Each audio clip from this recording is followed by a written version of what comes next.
Bugun O'zbekistondagi eng katta kargo kompaniyalaridan bittasi bo'lgan iPost bilan tanishamiz, uni ichki sirlarini ochamiz. Bunda bizga kompaniya rahbari bo'lgan Aziz aka Yo'ldoshev yordam beradilar. Assalomu alaykum Aziz aka. Rahmat bizga yo'ldimaningiz uchun. Vaqtingizni ozgina olamiz bugun. Hamma kompaniyaning sirlarini, pulli temalarini ochamiz, aka. Yo'ldimisiz. Aka kirib kelish bilan bitta narsa e'tiborimni tortdi. Kompaniya rahbarining xonasi oddiy, samimiy, xodimlarning xonasi qanaqa bo'lsa, xuddi shunaqaga. Men endi kattaroq bir luxury narsalar kutgandim. Nima bunaqa oddiylikni tanladingiz? Ya bizda doim oddiylik birinchi navbatda, ya'ni oyog'imizni yerdan uzilmagan holatda yashaymiz doim. Turmushlarimiz ham, ishimiz ham xuddi shu tartibda davom etadi va korxonamiz eshigi hamisha hamma uchun ochiq. Ko'rdim. Mehmonlar uchun. Xodimlar bilan bitta joyda ekan, hech qanaqa bir to'suv yo'q. Xohlagan kichkina xodim bo'lsa ham siz oldingizga kira olar ekan. Jamoaviy muhit bizda. Gap yo'q. U narsaga qoyil qoldim. Endi siz bilan ozgina tanishib olamiz. iPostni qanaqa qilib asos solgansizlar? Bu narsani qilish qiyin bo'lmaganmi? Shu bo'yicha ozgina qisqacha gapirib bersangiz. Umuman olganda kompaniya asoschilari bor. Ular demak kompaniyani haqiqatan kelajagiga ishonishgan va 2024-yilning 26-dekabrda asos solishgan. Men bu kompaniyaga 1-2 oydan keyin tashrif buyurganman va jamoaga qo'shilganman umuman olganda. Va shu tartibda ish faoliyatimizni davom ettirib kelyapmiz. Oddiy ishchi bo'lib kelgansiz. Yo'q, albatta yo'nalish rahbari bo'lib kelganman va kompaniya asoschilari o'shanda kompaniya kichkina объемda edi. Shuning uchun o'zlari demak o'sha direktor bo'lganlar, operatsion direktor bo'lganlar va ma'lum bir sabablarga ko'ra bu vazifani to'liq menga ishonib topshirganlar. Noldan o'sha eng qiyin paytdan to hozirgacha bo'lgan jarayon hammasida bo'lgansiz. Umumiy olganda shunaqa desa bo'ladi. Gap yo'q aka. Bo'ldi. Bo'lmasam sekin siz bilan ofisga aylanib, siz bilan o'zingiz bilan ham suhbat qilamiz, kompaniya bilan ham tanishamiz, hamma sirlarni ochishga harakat qilamiz. Harakat qilamiz. Bo'ldi. Endi yo'l boshlang aka. Qani? Aziz aka, men shu chiqishdan oldin bitta savol kelib qoldi-da. O'zi umuman bu sohaga qanaqa kirib kelgansiz? Yoshlikda mana shu sohaga egasi bo'laman deb orzu qilmagan bo'lsangiz kerak. Yo'q, albatta bu sohani yoshligida faraz ham qilganimiz yo'q. Yoshligida o'zi aslida iqtisodchi bo'lganman, finans sohasida va ko'plab shu iqtisod sohasiga yaqin kasblarda ishlaganmiz va yo'nalish aynan krupniy kompaniyalarda ish faoliyatini davom ettirganim uchun logistik yo'nalishga qarab ketgan. Umumiy holat shunaqa bo'lgan. Ya'ni logistik yo'nalishi biz uchun hozirgi kunda hobbi desa ham bo'ladi. Juda qiziq bo'lganmiz. Hobbingiz kasbingizga aylandi. Albatta, da, Allohga shunaqa. Demak, hech qaysi kun ishlamas ekansiz-da? Da, praktik ishlamaymiz. Faqat dam olamiz qiziqish bilan. Qarang, sizni mana necha yoshingizda boshlangan bu faoliyatga kirib kelishingiz? Umuman olganda adashmasam 30 yoshlarim bo'lsa kerak, 28 yoshlarim bo'lsa kerak. 28-30 bu juda ham aynan shu hozirgi yoshlarga qaraganda katta yosh. Masalan, men o'zim ham xuddi siz aytgandek, bu media sohasiga 28 yoshimda kirib kelganman. Lekin hozir bizani ko'rib turgan 20 yoshli yigitlar, qizlar bor-da. Mana shularga qanaqa bir maslahat bera olasizki, o'zini yo'lini topishda motivatsiya olsin yoki bo'lmasam yo'limni topa olmayapman deb qiynalayotgan bo'lsa, sizning maslahatingiz bilan o'zini yo'nalishini topib ketsa. Avvalambor birinchi navbatda astoydil harakat qilib o'qish kerak. Birinchi navbatda o'qish kerak. Ilmsiz erishib bo'lmaydi yutuqqa. Ikkinchi navbatda kuchli ustozlardan ta'lim olish kerak. Va o'shandagina aniq bo'ladi. Hattoki yoshligimizda biz o'zimiz xohlagan kasbni o'ylab yurganmiz, lekin ustozlarimiz to'g'ri yo'nalishga yo'l boshlashgan. Ya'ni bizdagi potensialni ular ko'ra olishgan, tajribali inson. Asosiysi shu yo'nalishlar. Avvalambor Alloh. Aziz aka, endi bitta ofis bilan, ish jarayonlari bilan tanishtirsangiz. Marhamat, xo'p bo'ladi. Marhamat. Okey, men bu chiqishim bilan shu iPost emblemasiga ko'zim tushib qoldi. O'zi bu iPost nima degani? Bu faqat kargo bilan shug'ullanadigan kompaniyami yoki boshqa sohalarni ham egallaganmisiz? Yo'q, boshqa sohalarni egallash niyatidamiz, lekin kompaniya boshida aynan kargo bilan shug'ullanishga, ya'ni asosan Xitoydan demak O'zbekistonga B2C mijozlar o'sha yuklarni marketplace'lardan olib kelish bilan shug'ullangan. Asosiy faoliyatimiz boshida shunaqa bo'lgan, startda. Qarang, oldin Xitoydan mahsulot olib kelish uchun optim zakaz qilish kerak bo'lardi. U oddiy inson uchun imkonsiz edi. Lekin sizlar shu narsani osonlashtirib, bitta dona narsa bo'lsa ham olib kelib berishni yo'lga qo'ya oldingiz. Qanaqa bo'ldi shu jarayon? Menga qiziqdi. Bu jarayon albatta o'ziga yarasha mashaqqati bor, o'ziga yarasha ustida ishlanish kerak, lekin bu oson emas. Umumiy olganda bu yutuqqa erishdik. Har bir mijozimiz hozirgi kunda Xitoyda platformalardan hattoki o'sha bitta qalamni zakaz qilib, oddiy misol eng chekka qishloqlarimiz yoki chekka tumanlarimiz, masalan, viloyatlarimiz, Qoraqalpog'iston yoki Xorazm, o'sha yergacha zakaz qilib olish mumkin. va arzimagan pulga hattoki. Shunga hayronman. Qanaqa qilib u foyda qoladimi o'zi bundan? Foyda qismi bor, lekin odatda zarari ko'proq. Zarar ko'proq bo'ladi. Odatda zarar Lekin ko'proq. shunda ham natijaga olib chiqa oldinglar shunaqa kompaniyani. Zarari ko'proqligining sababi maqsadlar bor. Albatta kelajakdagi maqsadlar bor. Ya'ni asosiy qadriyatga shakllangan kompaniya, asoschilarining asosiy maqsadi shu. Ya'ni har bir insonda, O'zbekiston aholisini har birida shunaqa imkoniyat bo'lishi. Ya'ni hattoki biz zarar bo'lsa ham, ularda kamchilik bo'lmasligi uchun olib borishga tayyormiz. Tushunarli. iPost so'zi qayerdan keldi? iPost so'zi shu asoschilarimiz, demak, bu narsani izlanib, o'ylab shu narsaga qaror berishgan. Ya'ni umuman olganda qisqartirilgan holatda mening posilka, mening pochtam degan ma'noga yaqinroq fikr. Zo'r nom qo'ygan ekansiz. Bu xonamizga sekin Keling, kirmaymiz. marhamat. Bu xonamiz, demak, bizda hozir call centerimiz, marhamat. Assalomu alaykum, xormanglar. O'rmanglar, assalomu alaykum. Komanda yaxshimisizlar? Salomatmisizlar? Tinch omonmisizlar? Demak, bu bizda call centerimiz. Sotuv bo'limiga, demak, podrazdeleniyaga kiradi. O'sha strukturaga kiradi call centerimiz. Bu yerda bizda operatorlarimiz. Eng muhim jarayon shu yerda hal bo'ladimi? Asosiy jarayon bu yerda mijozlar bilan, demak, kommunikatsiyamiz. O'zi bitta narsani so'rash esimdan chiqib qolibdi. O'zi umumiy xodimlar soni nechta? Umumiy 400 dan ortiq. 400 dan ortiq xodim 400 dan ishlatasiz. ortiq. Umumiy olganda da. Boshlaganingizda nechta edi? 7-8-10 kishi примерно. 7-8 kishi bilan Da. boshlangan ish. O'zingizlar call centerda ham o'tirgan bo'lsanglar kerak. Albatta, albatta. O'zingizlar hamma ishni o'zingizlar qilgansizlar, sekin-sekin. Da. Jarayonlar kattalashib, Jarayonlar kattalashgan sari har bir yo'nalishda o'ziga yarasha chuqurroq qilishga to'g'ri keladi. Yo'nalish rahbarlari shakllanishni boshlaydi. Demak, oldin ikkita ish qilgan inson hozirgi kunda bitta ish qilishni boshlaydi va o'sha yo'nalish ortida, demak, bo'limlar, departamentlar tashkil topadi. qarang, Azizga savolda o'sha paytdagi 7-8 kishi bilan boshqaruv qanaqa edi-yu, 400 kishi bilan boshqaruv qanaqa? Qiyinchilik, oson qanaqa? Albatta 7-8 kishini boshqarish juda oson. Hozirgi kunda qiyinchilik bo'ladi. Jamoani boshqarishda, boshqaruv tizimini o'zini mahorati yetarli bo'lishi kerak insonda va o'ziga yarasha tajriba, ko'nikmalari bo'lishi kerak. Rahbar sifatida shuni aytishim mumkinki, doimiy ravishda bu narsani ustida o'zim ham, komanda ham, har bir komandani a'zosi, hattoki top rahbarlar ham buni ustida ishlab boramiz. Ya'ni doimiy ravishda o'quv kurslari, treninglar, kommunikatsiya qilib, fikr almashib, doimiy ravishda ishlab boramiz. Ya'ni boshqaruv tizimi to'xtab qolmaydi. Boshqaruvda siz uchun eng qiyini nima? Eng qiyini eng qiyini boshqaruvda agar o'sha o'zini o'rnida bo'lmagan xodimlar ishlash. Eng qiyini shu. Chunki natijaga erishishimiz qiyin bo'ladi. Xodimlarni nimaga qarab tanlaysiz? Albatta o'sha belgilangan vakansiyalar bor deylik, o'sha vakansiyaga qo'yilgan xodimlar portreti bor. Shunga asosan tanlandi. Undan tashqari ko'nikmalar bo'lishi kerak, kuchli xarakter bo'lishi kerak. Bizda komandada har bir xodim asosan kuchli xarakterga ega, ya'ni taslim bo'lishni yoqtirmaydigan xodimlar. Zo'r. Endi qarang, hammani qiziqtiradigan bitta savol bor. Bo'tdek xodimlar nech pul topadi?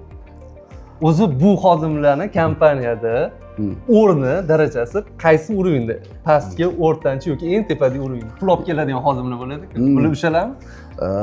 O'zi umumiy olganda kompaniyada har bir xodimni o'sha kompaniya foydasi uchun o'zini ulushi bor. Foizda bo'lishi har xil bo'lishi mumkin, lekin ulushi bor. Bu xodimlar to'g'ridan to'g'ri pul oqimi olib kelishga ta'sir qiladigan xodimlar aslida. O'rtacha oyliklari qancha?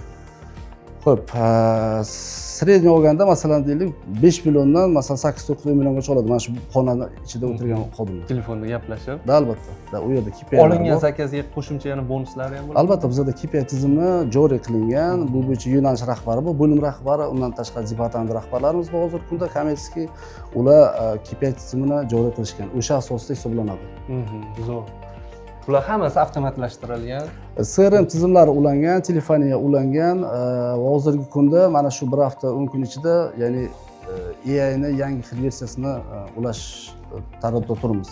Umumiy olganda shu. Aziz aka, bitta savolda qarang. Mana call centeringizni ko'raman. Juda ham ko'p xodimlar ishlaydi.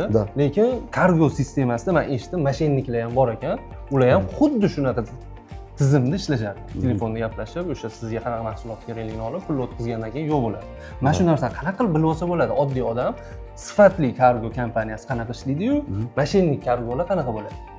Endi to'g'risini aytaman, bizning xalqimiz odatda deylik, asosiy qismi bir-biridan fikr oladi, maslahat oladi. Ya'ni sarafan radio yaxshi ishlaydi bizda, O'zbekistonda. Shuning uchun fikr olib, haqiqatan qaysi kargolar bilan ishlagan bir og'aylar, tanishlari bo'lsa, so'rab ko'rish mumkin. Mediada kuzatish kerak bo'ladi. Masalan, kargo kompaniyalar ko'p bo'lgani bilan qanaqa mediada YouTube bo'ryapti, naskолько professional, qanchalik professional darajada ish faoliyatini olib borishyapti. Videolarga qarab e'tibor berish mumkin. So'rab surishtirish mumkin. Misol uchun tanishlarda mana shu kompaniya bilan hatto bir marta bo'lsa ham ishlash imkoniyati bo'lganmi, yo'qmi degan ma'noda. Umuman olganda shu. Endi xato kamchilik hammada bo'ladi. Demak, кейslariga, natijalariga e'tibor bersa, sifatli kargo kompaniyasi topish qiyin emas. Chunki mijoz uchun ekran ortida bizni kompaniya ham, kecha shakllangan, tashkil topgan kompaniya ham bir xil ko'rinadi. Bizda olib kelish jarayoni qanaqa bo'ladi? Aziz aka, ozgina tushuntirib bera olasizmi? Masalan, men Xitoydan oddiygina naushnik zakaz qilmoqchiman. Xo'p, buni qanaqa zakaz qilishim kerak? Sizlarga kelishim kerakmi yoki telefon qilishim kerakmi? Shu jarayon qanaqa? Masalan, oddiy xalq, hattoki o'zim ham shu narsani bilmasdim. iPost bilan tanishganimdan keyin haqiqatda juda ham osonligini, arzonga tushishini bilgandan keyin zo'r narsaligini tushunib qoldim. Mana shu jarayonni ozgina tushuntirib bera olasizmi? Albatta. Demak, bizda har bir inson, O'zbekiston fuqarosi, hatto chet el fuqarolari ham bizda hozirgi kundagi mavjud Telegram botimiz bor. Telegram botimizdan demak ro'yxatdan o'tish kerak. Ro'yxatdan o'tsa biz unga ID raqam beramiz. Undan tashqari o'sha Telegram botimizda demak ko'plab o'quv darsliklari bor. Aynan mana shu savollarga detalni har bittasiga javob berilgan. Xitoy platformalaridan demak zakaz qilib bemalol yuklarni olib keltirishimiz mumkin bo'ladi. Ular demak Xitoy platformalariga kirishadi, kerakli instruksiya bo'yicha manzillarni kiritishadi va zakaz qilishadi. Va o'sha manzillar kiritilgandan keyin bizda Xitoyda omborimiz mavjud. U yerda целый komanda bor. Demak, Xitoyda qabul qilib, yuklarni O'zbekistonga saralab olib kelib beramiz. U yerda ham o'zingizlar xodimlar ishlaydi. Albatta, o'zimizning omborimiz bor, o'zimizning xodimlar bor. Aziz aka, hozir e'tibor beryapman, shu yerda xodimlar hammasi hozir gaplashishyapti-da. Albatta. Bu degani hammasi hozir klientga mahsulotni olib keltirish bo'yicha gaplashishyaptimi yo boshqa temalar ham gaplashildimi bu yerda? Yo'q, umumiy olganda bu yerda har xil savollar bo'ladi. Ya'ni mijozdan e'tirozi ham bor, mijozlarning demak savollari bor, tushunmagan masalan masalalarda javob berishadi. Hattoki bo'ladi, har bir kompaniyaga masalan yo'qolgan yuklar bo'lishi mumkin yoki singan yuklar bo'lishi mumkin. Murojaatlarni qabul qilishadi yoki texnik nosoz holat bo'lishi mumkin sistema. Tizimda bo'lib turadigan holat. O'shalarga masalan mijozlar tushunmaganda javob berish mumkin yoki umumiy yangi mijoz bo'lishi mumkin. Bunaqa vaziyatda nima qilasiz? Sinib ham kelishi mumkin. Albatta, bu juda kam foiz tashkil qiladi, juda kam foizni. Misol tariqasida aytishim mumkin. Demak, 1000dan, например, 10 mingda 5% desak bo'ladi. Примерно shunaqa. Ya'ni har 10 mingta posilkadan примерно 5 ta 10 tasi sinishi mumkin. Bu juda ham kam, bu yaxshi natija.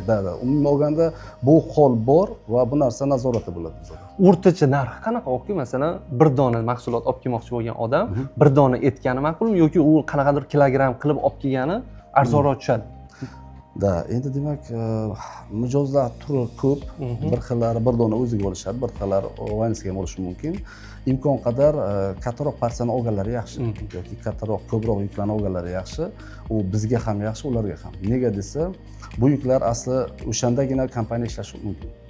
Kichkina yuklar biz uchun doimiy ravishda zarar hisoblanadi. Narxi qancha bu olib keltirishi? Kilogramm $6. Kilogrammi $6 любой mahsulotni olib keladi. Любой mahsulot olib kelamiz. Eng qiziq joyi shu yerdaki, ko'pgina kargo kompaniyalari $6 deyishadi. Bizda ham xuddi shunaqa. Umuman olganda konkurentga способный narximiz. Lekin $6 ichida Xitoydan O'zbekistongacha yoki bo'lmasa ularda bir 5 ta 10 ta привозиться bo'lsa O'zbekiston bo'yicha o'shangacha olib borib berish mumkin. Bizda hozirgi kunda 800 dan ortiq punktlar bor. Ya'ni partnyorlarimiz, bu hamkorlarimiz, BTS, Yemular va o'zimizning filiallarimiz bor va har biridan olib ketishi bepul desa bo'ladi, bemalol. Ya'ni $6 ichiga kiradi. Mijoz o'tirib Farg'onadan например zakaz qilib yoki Xorazmdan zakaz qilib, o'sha $6 ichiga yukini o'zining rayonidan, o'zining mintaqasidan olib ketish mumkin. Ichida u. Bu qancha vaqtda o'z ichiga oladi?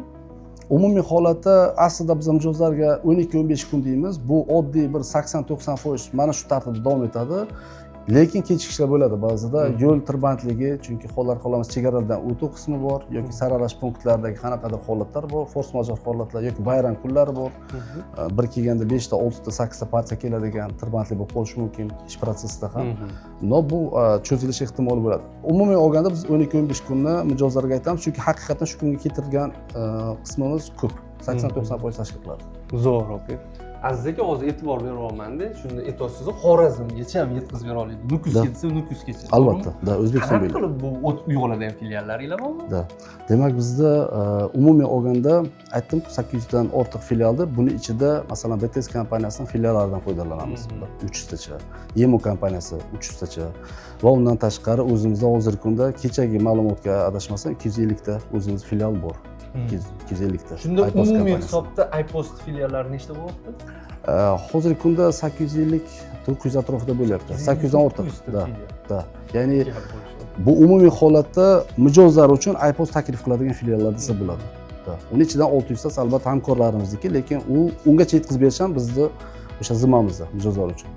Agar videoni ko'rayotgan bo'lsangiz, bitta o'zingiz sinab ko'ring. Juda ham oddiy narsa ekan. Shunda Telegram botligiga kirasiz, o'zligi darsligini yozib qo'yishgan, ko'rasiz, mahsulotni zakaz qilasiz. Bot bilan solishtirganingizda ancha arzonga keladi. Bitta sinab ko'ring.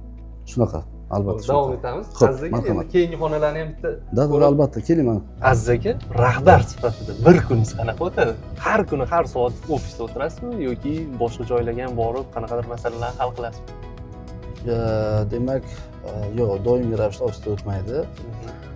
Asosiy qismida ofisda o'tadi, uchrashuvlar, mitinglar, demak, strategiya bo'yicha taktikni harakatlarimiz qayerda, proseslarimiz va toplar bilan yig'ilishlar bo'ladi. Muammolar bo'lsa, zudlik bilan o'sha muammoning chorasini ko'rish uchun qanaqadir uchrashuvlar, qarorlar beriladi doimiy ravishda. Kun davomida 20 ta 30 tagacha qaror beriladi har xil yo'nalishda. Tezlik bilan masalani hal qilishimiz uchun uchrashuvlar bo'ladi. Doimiy ofisda emas, omborni bir ko'zdan kechiramiz. Hamma aytadi-yu, rahbarlarga mazza, o'tiradi ofisda, kerak payti shu pul sanaydi, boshqa qiladi. Siz nima deysiz mana shu gapga? Endi u rahbar bo'lmagan insonlar odatda shunaqa deyish mumkin. Lekin aslida rahbarlik bu kasb juda katta mas'uliyat talab qiladi. O'zingizdan katta energiya talab qiladi. Nafaqat siz, hattoki sizning oilangiz ham bu narsaga tayyor bo'lish kerak. Ya'ni rahbarning oilasi alohida bir tizim orqali hayot kechirishadi. Ya'ni ular rahbarning rahbarligini oilada ham tan olishadi. Holatini tushunishadi. Misol uchun rahbar ertalab ketib, kechki soat 12-1-2 gacha ishlashi mumkin. Mas'uliyatli bo'lganda hattoki o'sha yakshanba kuni ham kelib ishlashi mumkin. Ya'ni unda grafiki yo'q va buni oilasi to'g'ri qabul qilish kerak bo'ladi. Xudoga shukr, menda oilam shu. Ya'ni oilam tushunishadi, mas'uliyatim borligini yordam berishadi. Qarang, siz rahbarlik darajasiga chiqdingiz, lekin xodim bo'lib ham ishlagansiz.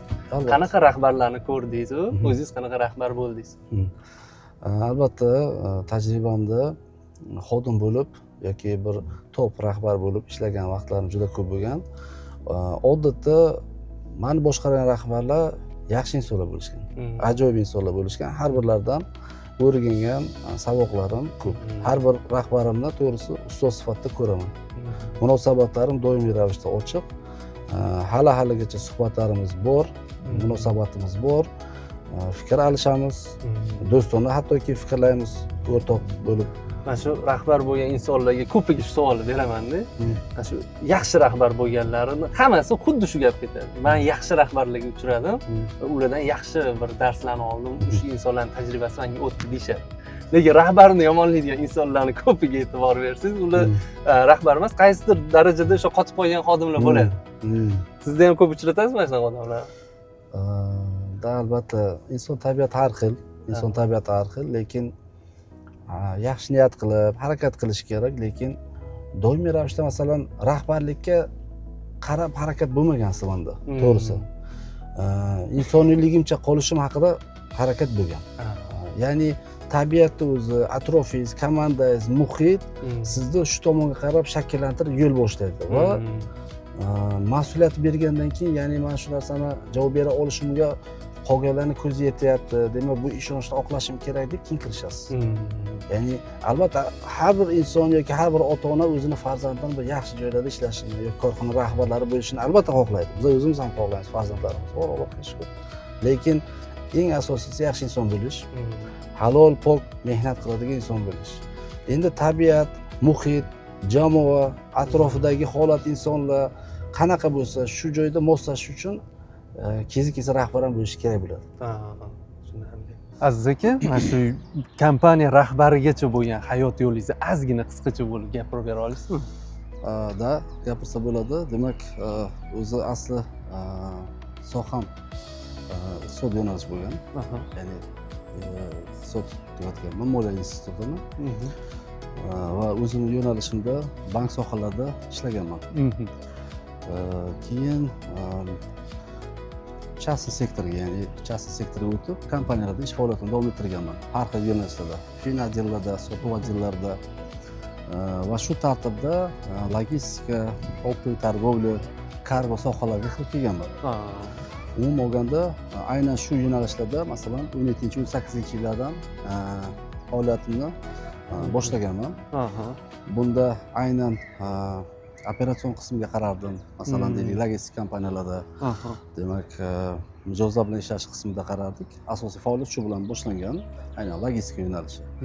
Keyinchalik sekin-sekin tizimning ichida o'zimiz topganligimiz tufayli qiziqish paydo bo'lgan va ish poetapno biz uchun hobbiga aylanib borgan. Gap yo'q. Qarang, mana siz o'zini yo'lini topgan rahbarlardan bittasisiz. Lekin mana buxorolik oddiy yigit bu etapga kelgungacha bo'lgan yo'l bor-da. O'sish nuqtalari bor. Hayotingizdagi muhim 3 ta nuqtani ayta olasizmi?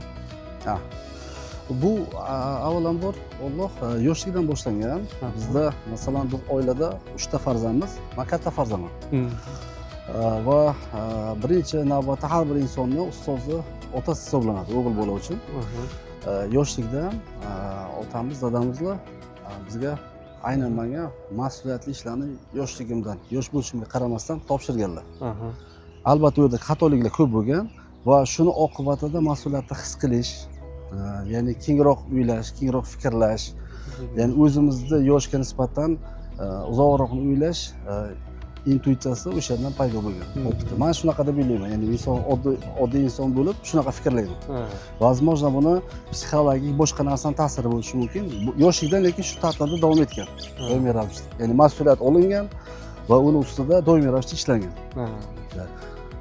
Endi keyingi etaplari o'sha ish jarayonlari tajribalarimizdan kelib chiqib, har xil bosqichma-bosqich rahbarlarimiz yaxshi insonlar bo'lgan, ustozlarimiz bo'lishgan. Har bir insonni ustoz sifatida ko'raman o'zim. U hattoki xodimimiz bo'lsa ham. Ya'ni xodim ham kezi kelganda, masalan, rahbar uchun yoki bo'lim uchun, kompaniya uchun juda bir ключевой informatsiya berishi mumkin va o'sha masalan sizda yoki menda bo'lmasligi mumkin. Shuning uchun har bir inson kimdanda saboq olsak, men uchun masalan ustoz bo'ladi. Ya'ni bosqichma-bosqich shu tarzda o'sha aytganingizdek Buxorolik bir oddiy inson Toshkentda masalan ish faoliyatini hozirgi kunda davom ettiryapti. Tushunarli. Hayotingiz davomida mana birinchi o'sish nuqtangiz bu demak uydagi tarbiya bo'ldi. Otangiz sizga mas'uliyatli bo'lish uchun bergan imkoniyatlar. Ikkinchisi deb qaysini aytishimiz mumkin? Ikkinchisi demak ustozlar desak bo'ladi. Ustozlar. Bizda bir rahmatli inson bor edilar. U kishi bizni bir tog'amiz, Ilhom aka Jumayev. O'sha inson iqtisod bo'yicha, boshqaruv bo'yicha kuchli bir tarbiyalanma egallar. Keling ikkinchisini mana shu deb bilsak bo'ladi, asoslari. Uchinchisi bu? Uchinchisi holdingda ishlaganman. Mayli nomini hozir aytmayman. Juda buyuk insonlar, holding rahbarlari. O'sha insonlarning hayoti, hayot turmush tarzi shunaqangi yuqori darajaga erishib, hattoki 15lab, 20lab kompaniyalarning egasi bo'lib, oddiy insonlar orasida sezilmasdan yurishi, ularni qiladigan harakatlari, strategik o'ylovlari demak, menga o'sha ta'sir qilgan. Ya'ni xolar-xohlamas zaochni men ularni ustoz sifatida ko'raman, hatto ko'zlari bilmasa ham. Tushunarli. Qanaqa toifadagi insonlar hech qachon rahbar bo'la olmaydi deb hisoblaysiz? Endi agar omadi kulib meros qolganlar bo'lishi mumkin, lekin yangilik ochiq bo'lishi kerak rahbar. Boshqaruvdan xabari bo'lishi kerak yoki ustozlari bo'lishi kerak. Baribir ilm ko'nikmalar bo'lishi kerak, professional darajada o'z ustida ishlash, doim harakatda bo'lishi kerak. Ya'ni rahbar inson lavozimdan tashqari mas'uliyat ham bor. Ya'ni bugun mana masalan rahbar qilib qo'ydilar deylik, bo'ldi. Bundan tashqari qiladigan ishlar juda ko'p. Ya'ni status muhim bo'lmasi kerak u insonga. Mas'uliyat olish kerak. Komanda bilan birga yashash kerak, muhit bilan birga yashash kerak bo'ladi. Mana bizda xuddi shu tartib bor. O'sha intervyu bergan, masalan, bizning xonamizda ba'zida 2-3 kunlab bo'lmasligi mumkin. Oddiy misol, omborda kelib, holat kritik holatlarda, yuklar ko'p kelib qolgan holatlarda, har xil vaziyatlarda, e'tirozli holatlarda jamoaning ichida bo'laman doim. Ya'ni men rahbar, meni xonam shu yerda degan holat yo'q.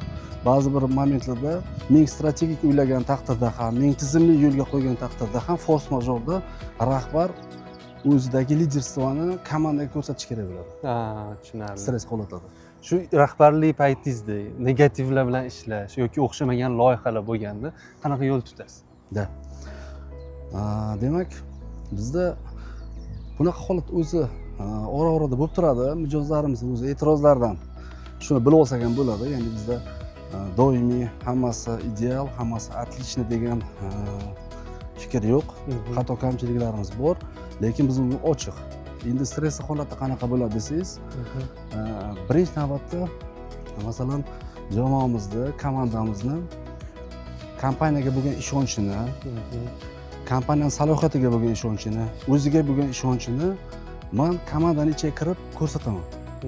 Ya'ni stressli holat, faraz qilaylik, programma ishlamay qoldi, qanaqadir xakerskiy ataka uchrab qoldi, tizim ishlamay qoldi, call center ishlamay qoldi, например, deylik. Mijozlarda yuklari qanaqadir yo'qolgan va xodimlarda stress holat tushib qoldi. Meni vazifam bu holatdan ularni tezkorlik bilan chiqarish. Birinchi navbatda uni kompaniyaga bo'lgan ishonchini oshiraman. Ya'ni u mijoz bilan gapirayotganda o'zida birinchi ishonch bo'lishi kerak. Ya'ni o'sha muammoni yechishga o'zi ishonish kerak. Birinchi navbatdagisi shu. Keyin albatta o'zini salohiyatini tushuntiraman. Ya'ni bor bir xil xodimlar stress holatida potensiali ham yopilib, nima qilish bilmay qolib, xato qarorlar berib to'xtab qolishadi. Xotirjamlik bilan, taktik harakatlar bilan sistemani tushuntirib, uni vaziyatni tushuntirib, biza qila olishligimizni tushuntirib, ishonch berish birinchi navbatdagi harakat. Aziz aka, shuni katta kompaniyaga asos solgan ekansizlar-da. O'zi kompaniyaning missiyasi nimadan iborat? Qisqacha qilib aytadigan bo'lsa, kompaniyaning missiyasi yetkazib beriladigan har bir yuk uchun mijozning xursandchiligi va xotirjamligiga erishish. Qisqacha qilib aytadigan bo'lsak shu. Maqsadimiz shu. Mijoz kelayotgan mahsulotni qattaligigacha ko'ra olar ekan, ishim bo'yicha. Da, albatta. Shu narsalargacha yo'lga qo'yib qo'ygansiz. Bizda hozir demak status tizimi bor. Mijozda o'sha Telegram bot orqali yoki web view orqali hozirgi kunda ular ko'ra olishi mumkin. Bu albatta boshlanishi. Ya'ni hozirgi kunda biz buni ustida ishlayapmiz. To'xtang aziz aka, mana savol bor. Assalomu alaykum. Yaxshi salomat.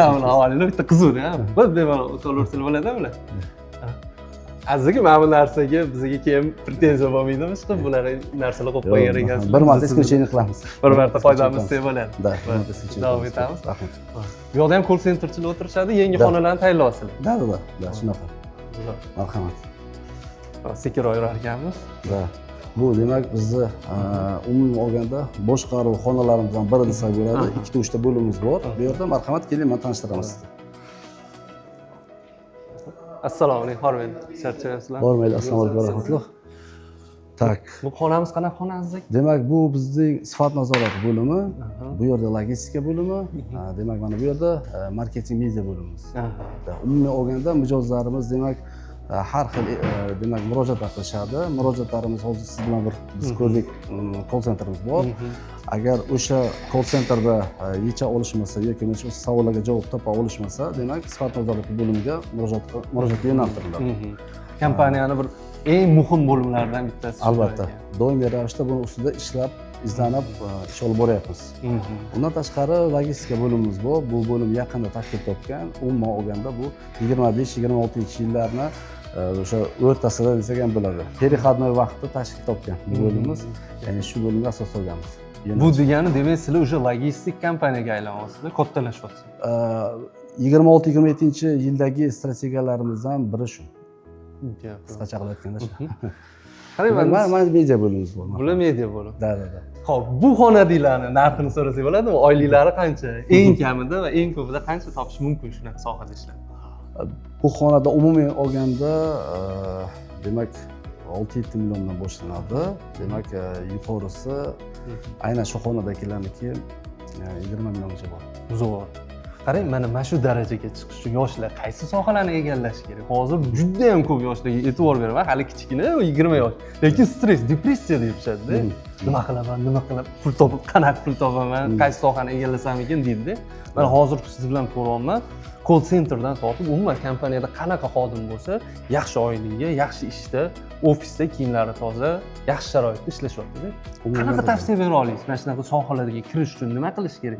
O'zini topa olishi uchun. Demak, har bir inson nafaqat bu soha, boshqa sohada ham o'zini topa olishi uchun birinchi navbatda o'sha izlanish kerak. Oldin takrorlab aytdim va o'sha sohani chuqurroq o'rganish kerak bo'ladi. Qiziqish paydo bo'lishi kerak. Haqiqatan qiziqadigan soha bo'lsa, o'sha sohaga demak ko'proq chuqurroq o'rgangani yaxshi. Hozirda teng bo'li masalan, hozir zamon talabi sun'iy intellekt. Sun'iy intellektni albatta bilishi, o'rganishi va o'rganib bo'lishi zarur.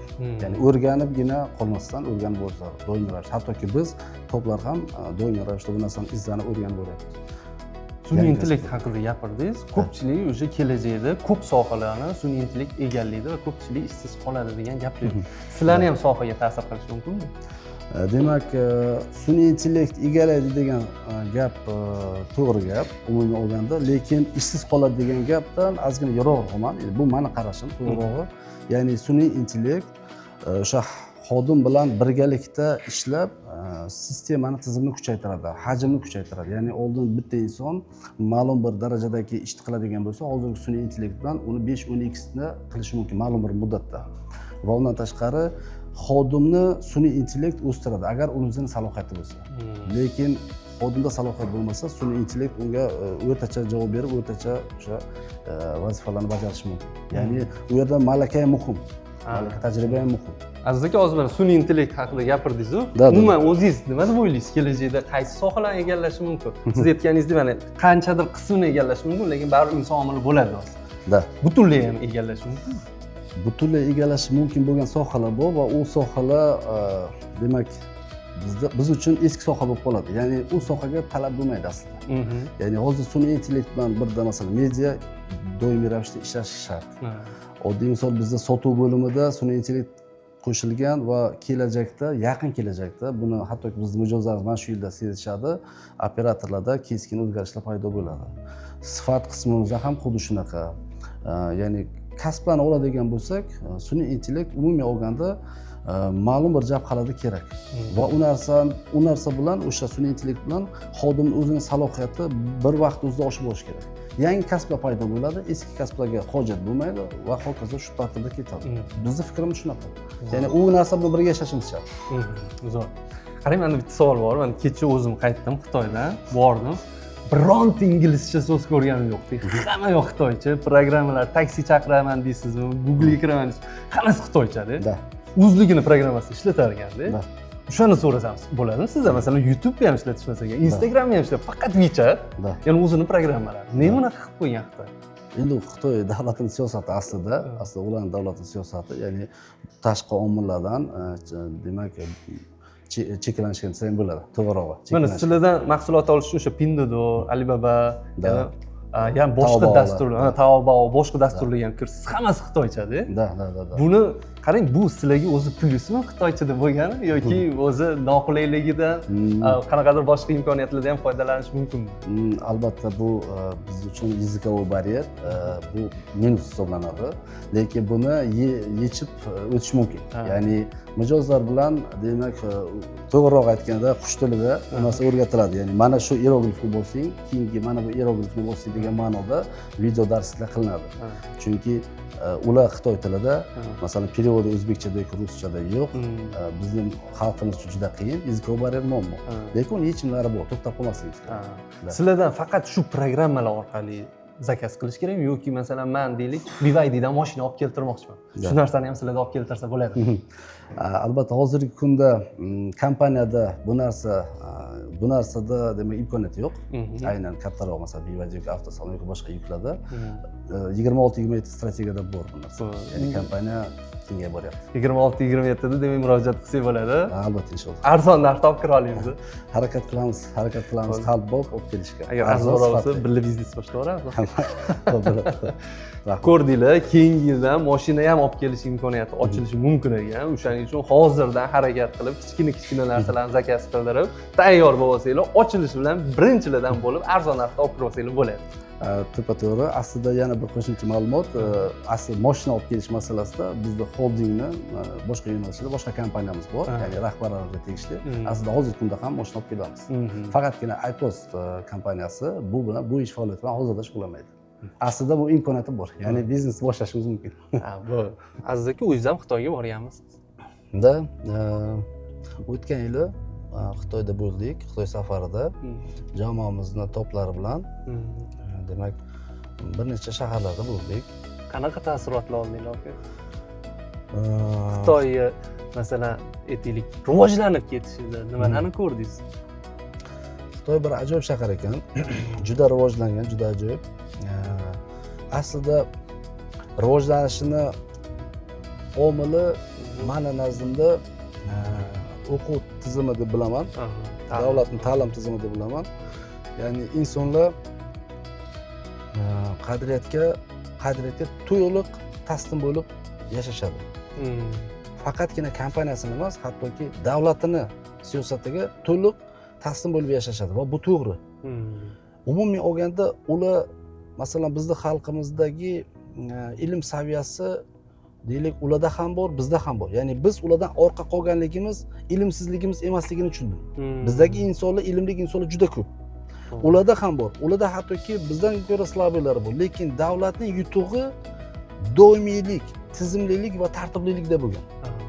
Bizdan juda yillar davomida oldinda, masalan, O'zbekistonni 2040-yilda qanaqa tasavvur qilasiz yoki qanaqa bo'lishini xohlardingiz, qaysi biznesda bo'lish mumkin desa, mana o'tirib samolyotdan Xitoyga borish kerak. Ertaning o'zida ko'rasiz ideyalarni. Primera shunaqa. Tizimlik, ular tartibli. Ya'ni mana shu ishni doimiy ravishda qilish kerakmi? Cheklanmasdan qiladi. Xitoy bilan ishlash qiyin emasmi? Aslida yo'q. Переговор qiyin bo'lishi mumkin xitoyliklar bilan. Lekin ish davomida qiyin emas, tartibli. Ya'ni orientir olsa bo'ladi. Mas'uliyatni his qilishadi, kelishuvga binoan ishlashadi. Biz ham mana Xitoyga переговорlarga bordik, mebel bo'yicha borgandik, Foshan shahriga. O'sha yerda 2 daqiqagina kech qolishini telefon qilib aytib qo'ydi. U 2 daqiqa. Bizda yarim soat o'tsa ham, "Aka, hozir yo'ldaman" deb turiladi-yu. Shu joylarga qo'yil qoldi. Bo'lmasa 2 daqiqa u katta vaqt emas-ku. To'g'risi qisqacha aytganda, ularni mana shu tabiati, tartibliligi, tizimli tartibliligi rivojlanish kaliti desa ham bo'ladi. O'sha kalitlarning biri. Xitoy bilan ishlashda eng qiyini nima? Men uchun shaxsan eng qiyini boshida shu yezikovoy baryer bo'lgan. Ya'ni Tillar. Xitoy tilini bilmasligi. Dunyodagi eng qiyin tillardan bittasi ekan Xitoy tili. Bo'lishi mumkin, lekin undan ham qiyin tillar bor. Umuman olganda, men uchun shaxsan yezikovoy baryer. Faqat shu protsessni masalan yengganimdagina hamma masalani yengishim mumkin. Kelishib, masalan ishlash mumkin. Chunki ochiq ular bu narsa, kelishuvga ochiq. Aziz aka, mana stressli holatlar bo'ladi-ku, mana shunaqa holatlarda qanaqa chiqib ketasizlar? Bularni qayta ishlaysizlarmi yoki bo'lmasa umuman o'zi sizni jarayoningizni ko'rib, stresssiz o'tmaydigan vaqt bo'lmasa kerak deb o'ylab qoldim. Shunaqa vaziyatlarda nima qilasizlar? Demak, o'zi nega stressga tushamiz degan savol bor. To'g'ri aytyapsiz. Demak, bu bizning tizim bilan bog'liq. Kompaniya endi 1 yoshga to'lgan. Tizim boshida bunaqa katta salohiyat uchun tayyorgarlik ko'rmagan bo'lgan. Buni tan olamiz, o'zimiz ham aytamiz, hatto mediaga ham aytganmiz. IT produktlarimiz kuchli bo'lmagan. Ko'plab zaproslarni bir vaqt obработка qilishda muammolar bo'lgan serverlarda. Va o'sha serverlarni qotishi, statuslarni ishlamasligi, masalan deylik, yoki noto'g'ri ID'larni birikishi bizdagi o'sha tizimda nosozligini olib kelgan. Buni oqibatida mijozlarning e'tirozi bir vaqt o'zida ko'payib ketgan. Mana shu ko'payish natijasida komandada yoki jamoada yoki protsessda stress holati yuzaga kelgan. Ya'ni odatga ko'ra keladigan zaprosdan ko'ra ko'proq zapros tushishni boshlagan. Undan tashqari masalan o'sha call centerimizni o'zida ham muammo bo'lgan. O'tgan yil mana yangi yil oldi, umr aksiyalarida, 12 aksiyalarda juda muammo yashadik. Hattoki mana shu holatda call centerimiz tizimli nosozligini biz keyinroq angladik. Ya'ni mijoz aytadi, "Men nega tusholmayman, 1 soat kutib" deydi. O'zimiz tekshirib ko'ramiz, lekin operatorlarning yarmisi bo'sh. Eng qizig'i. Va buni bir o'rganganimizda o'sha telefoniyamizdagi integratsiyada muammo bo'lgan ekan. Ya'ni aslida biz ham uni bilmaganmiz, mijoz ham bilmagan, lekin vaziyat o'sha holatni yuzaga keltirgan. Masalan, uni bartaraf qildik. Ya'ni borgan sari biz doim ochiq bu narsaga. Hattoki o'sha stress holatda keskin qaror berishimiz kerak edi. Mijozlar soni ko'payib ketdi, e'tirozlari.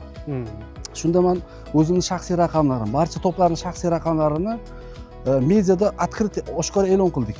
Ya'ni kimda qanaqadir e'tirozi bo'lsa, qanaqadir savoli bo'lsa, call centerga murojaat qilib tusholmayotgan bo'lsa, bemalol bizga shaxsiy raqamimizga telefon qilinglar deb e'lon berdik. Buni har xil kompaniya qilmaydi. To'g'ri. Birinchi navbatda. Ya'ni biz o'zimizni ishni haqiqiy qilayotganligimizni, halol pok ishlayotganligimizni, har bir komandani qadriyatga asoslanganligimizni va haqiqatan mijozga yordam berishimiz mumkinligini mana shu qadamlarimizda ko'rsatganmiz. Faqat tizimda nosozlik bo'lgan. Mana endi mana shu 26ni mana birinchi kvartal, ikkinchi kvartal o'rtasida hozir katta o'zgarishlarni tayyorgarligini ko'ryapmiz. Ya'ni mijozlar uchun ham yangiliklar bo'ladi, kompaniyadagi tizim uchun ham yangilik bo'ladi. Ya'ni ikkinchi bosqichga, reformatsiya bosqichiga o'tishimiz uchun o'sha chet el kompaniyalarida kuchli bir IT produktlarni sotib olyapmiz. Va undan tashqari mana kichkina yuklar bor, zarrada yurgan yuklarimiz bor. Ularni ustida ishlab, yangi xil mijozlar uchun paketlarni ishlab chiqyapmiz. Ya'ni servisdan ishlab chiqyapmiz. Bular hammasi birin-ketin mijozlarga taqdim qilinadi. Umumiy holat shunaqa. Zo'r. iPost'ni kelajakdagi o'rnini qanaqa ko'rasiz? Ya'ni 5 yildan keyin qanaqa darajada ko'rasiz iPost'ni?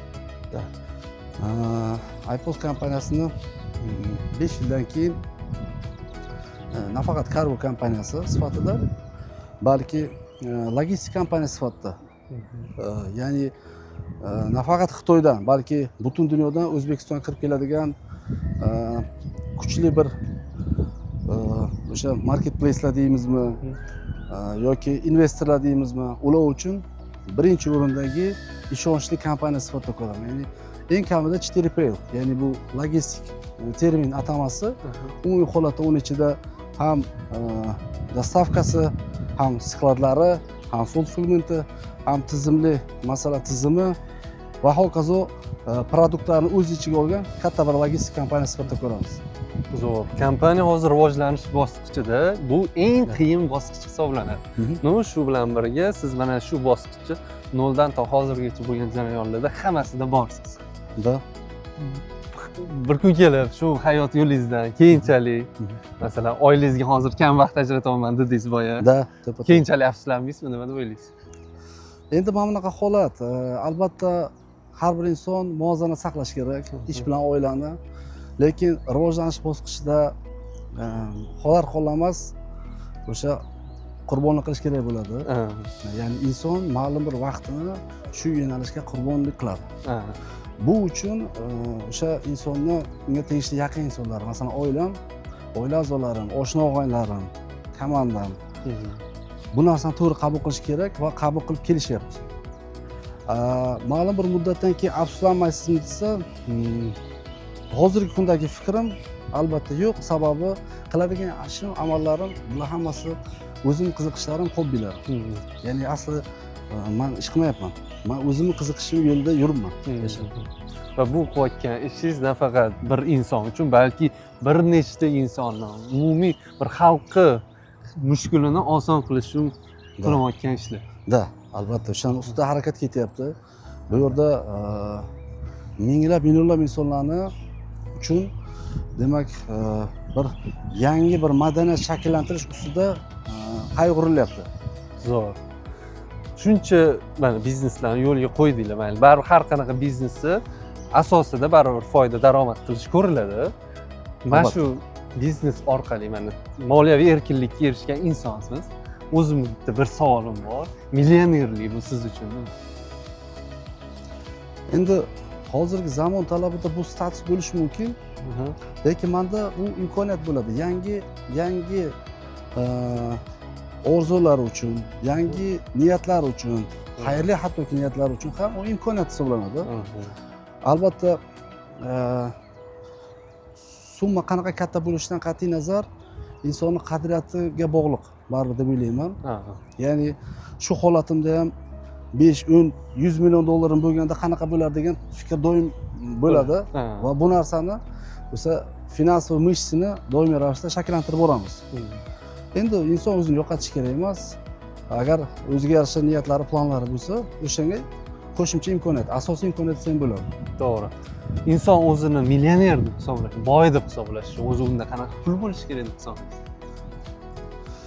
Inson uchun o'zi ko'p summa kerak emas aslida, hayot uchun aslida ko'p summa kerak emas, lekin boy deb hisoblash uchun birinchi navbatda sihat salomatlik bo'lishi kerak. Birinchi navbatda. Chunki ko'plab insonlarni bilamiz, ortida juda katta summalar yotadi, lekin sog'ligida muammo bor. Yoki oila a'zolarining sog'ligida muammo bor. Ya'ni birinchi navbatda inson sog' salomat bo'lsa, o'shani o'zi asli boylik. Endi если bu dunyodagi o'sha finansiy sostoyaniyaga keladigan bo'lsak, albatta uni nolni soni ko'p bo'lsa shuncha yaxshi. Albatta soni ko'p bo'lsa shuncha yaxshi. Shuncha imkoniyatingiz keng bo'ladi. Ya'ni ko'plab, minglab, millionlab insonlarga yangi xil formatda qanaqadir o'zingizdan keyinga qoladigan bir tizimlarni yaratib ketishingizga imkoniyatingiz ko'p bo'ladi. Sizda mana shu pul bilan bog'liq deylik, sizni kiyib ketgan, pul yo'qlatib ketgan, pand berib ketgan insonlar bo'lganmi? Qaysilarini eslay olamizmi ibrat uchun? Bo'ladi, unaqa insonlar bor. To'g'risi men ishonaman ko'pchilikka. Ya'ni shunaqa tabiati bor, ishonuvchanlik. Ishonib, pand yeb, yana fikrimni o'zgartirib davom etishi mumkin. U insonlarni endi ayta olmayman nomini, lekin uni o'zim uchun ham unutganman, to'g'risi. Voqeani ham eslay olmaysiz? Yo'q, eslashimiz mumkin. Masalan, nimanidir oldi sotisida bo'lishi mumkin. Nimadir va'da berilgan, berilmagan. Masalan, ma'lum bir summaga qanaqadir xizmat qilinish kerak bo'lgan, u xizmatlar astoydil bajarilmagan va qaytadan shu summani boshqa kishiga berib qilishimiz kerak bo'lgan.